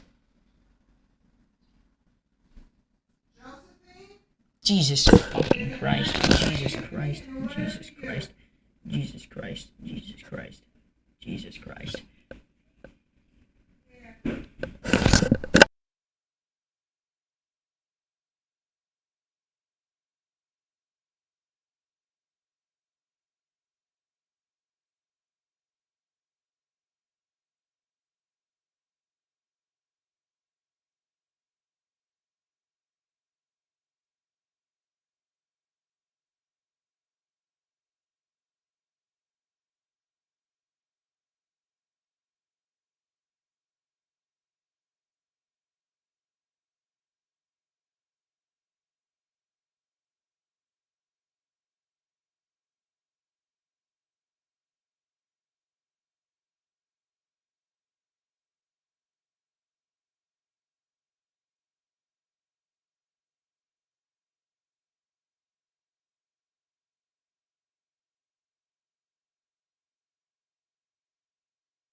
I quickly leave the classroom.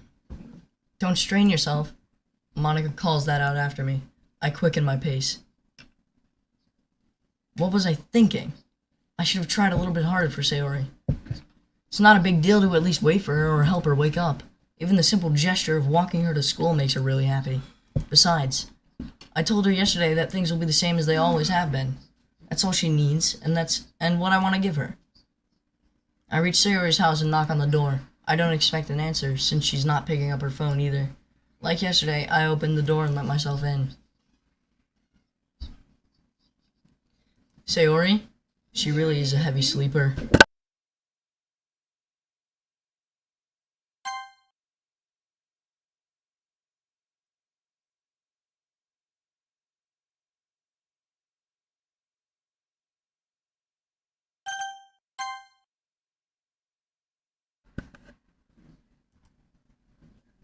I swallow. I can't believe I ended up doing this after all. Waking her up in her own house. Isn't that more like something a boyfriend would do? In any case, it just feels right. Outside Sayori's room, I knock on her door. Sayori? Wake up, dummy. There's no response. I really didn't want to have to enter her room like this. Isn't it kind of a breach of privacy? But she really leaves me no choice.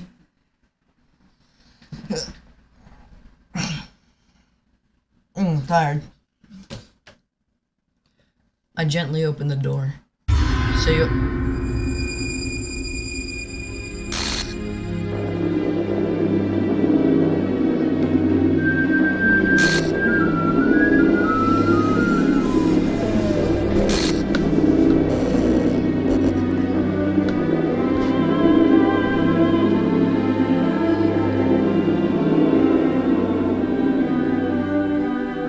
I'm leaving. Bye.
You know,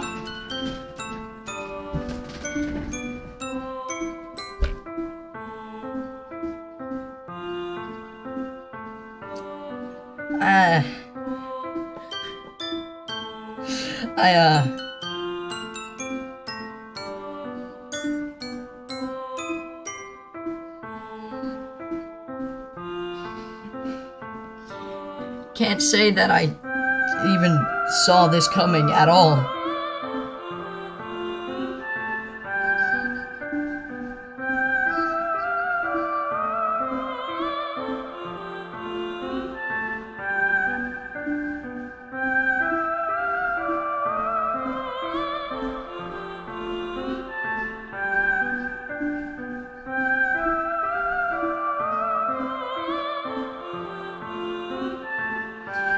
You know, this is not what I was expecting to happen.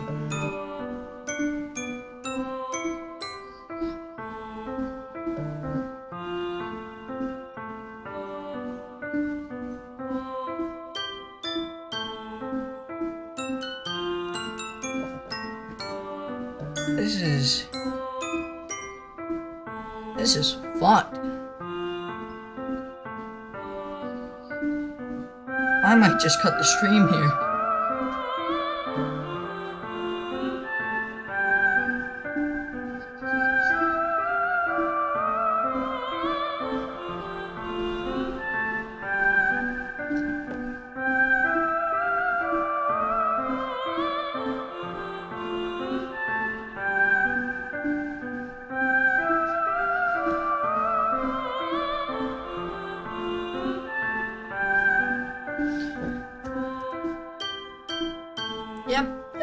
that's a good reaction to this. This is totally a situation that never happens.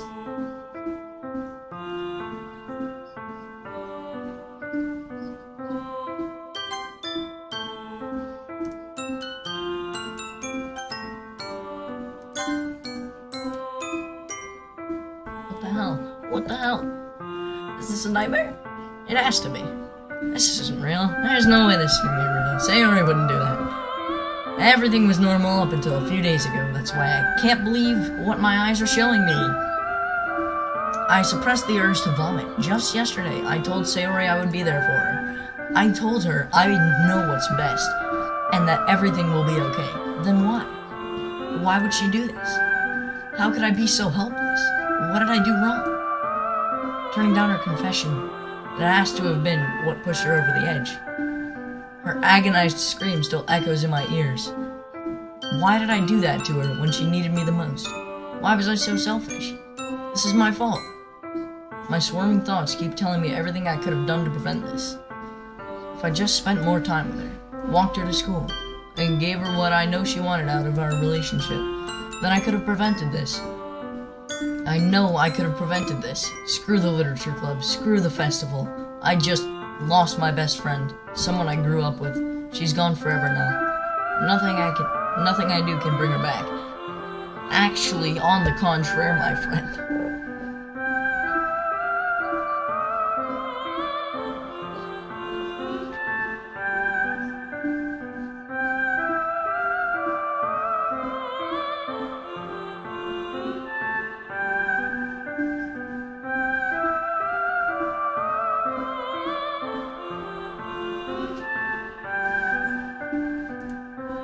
This isn't some game where I can...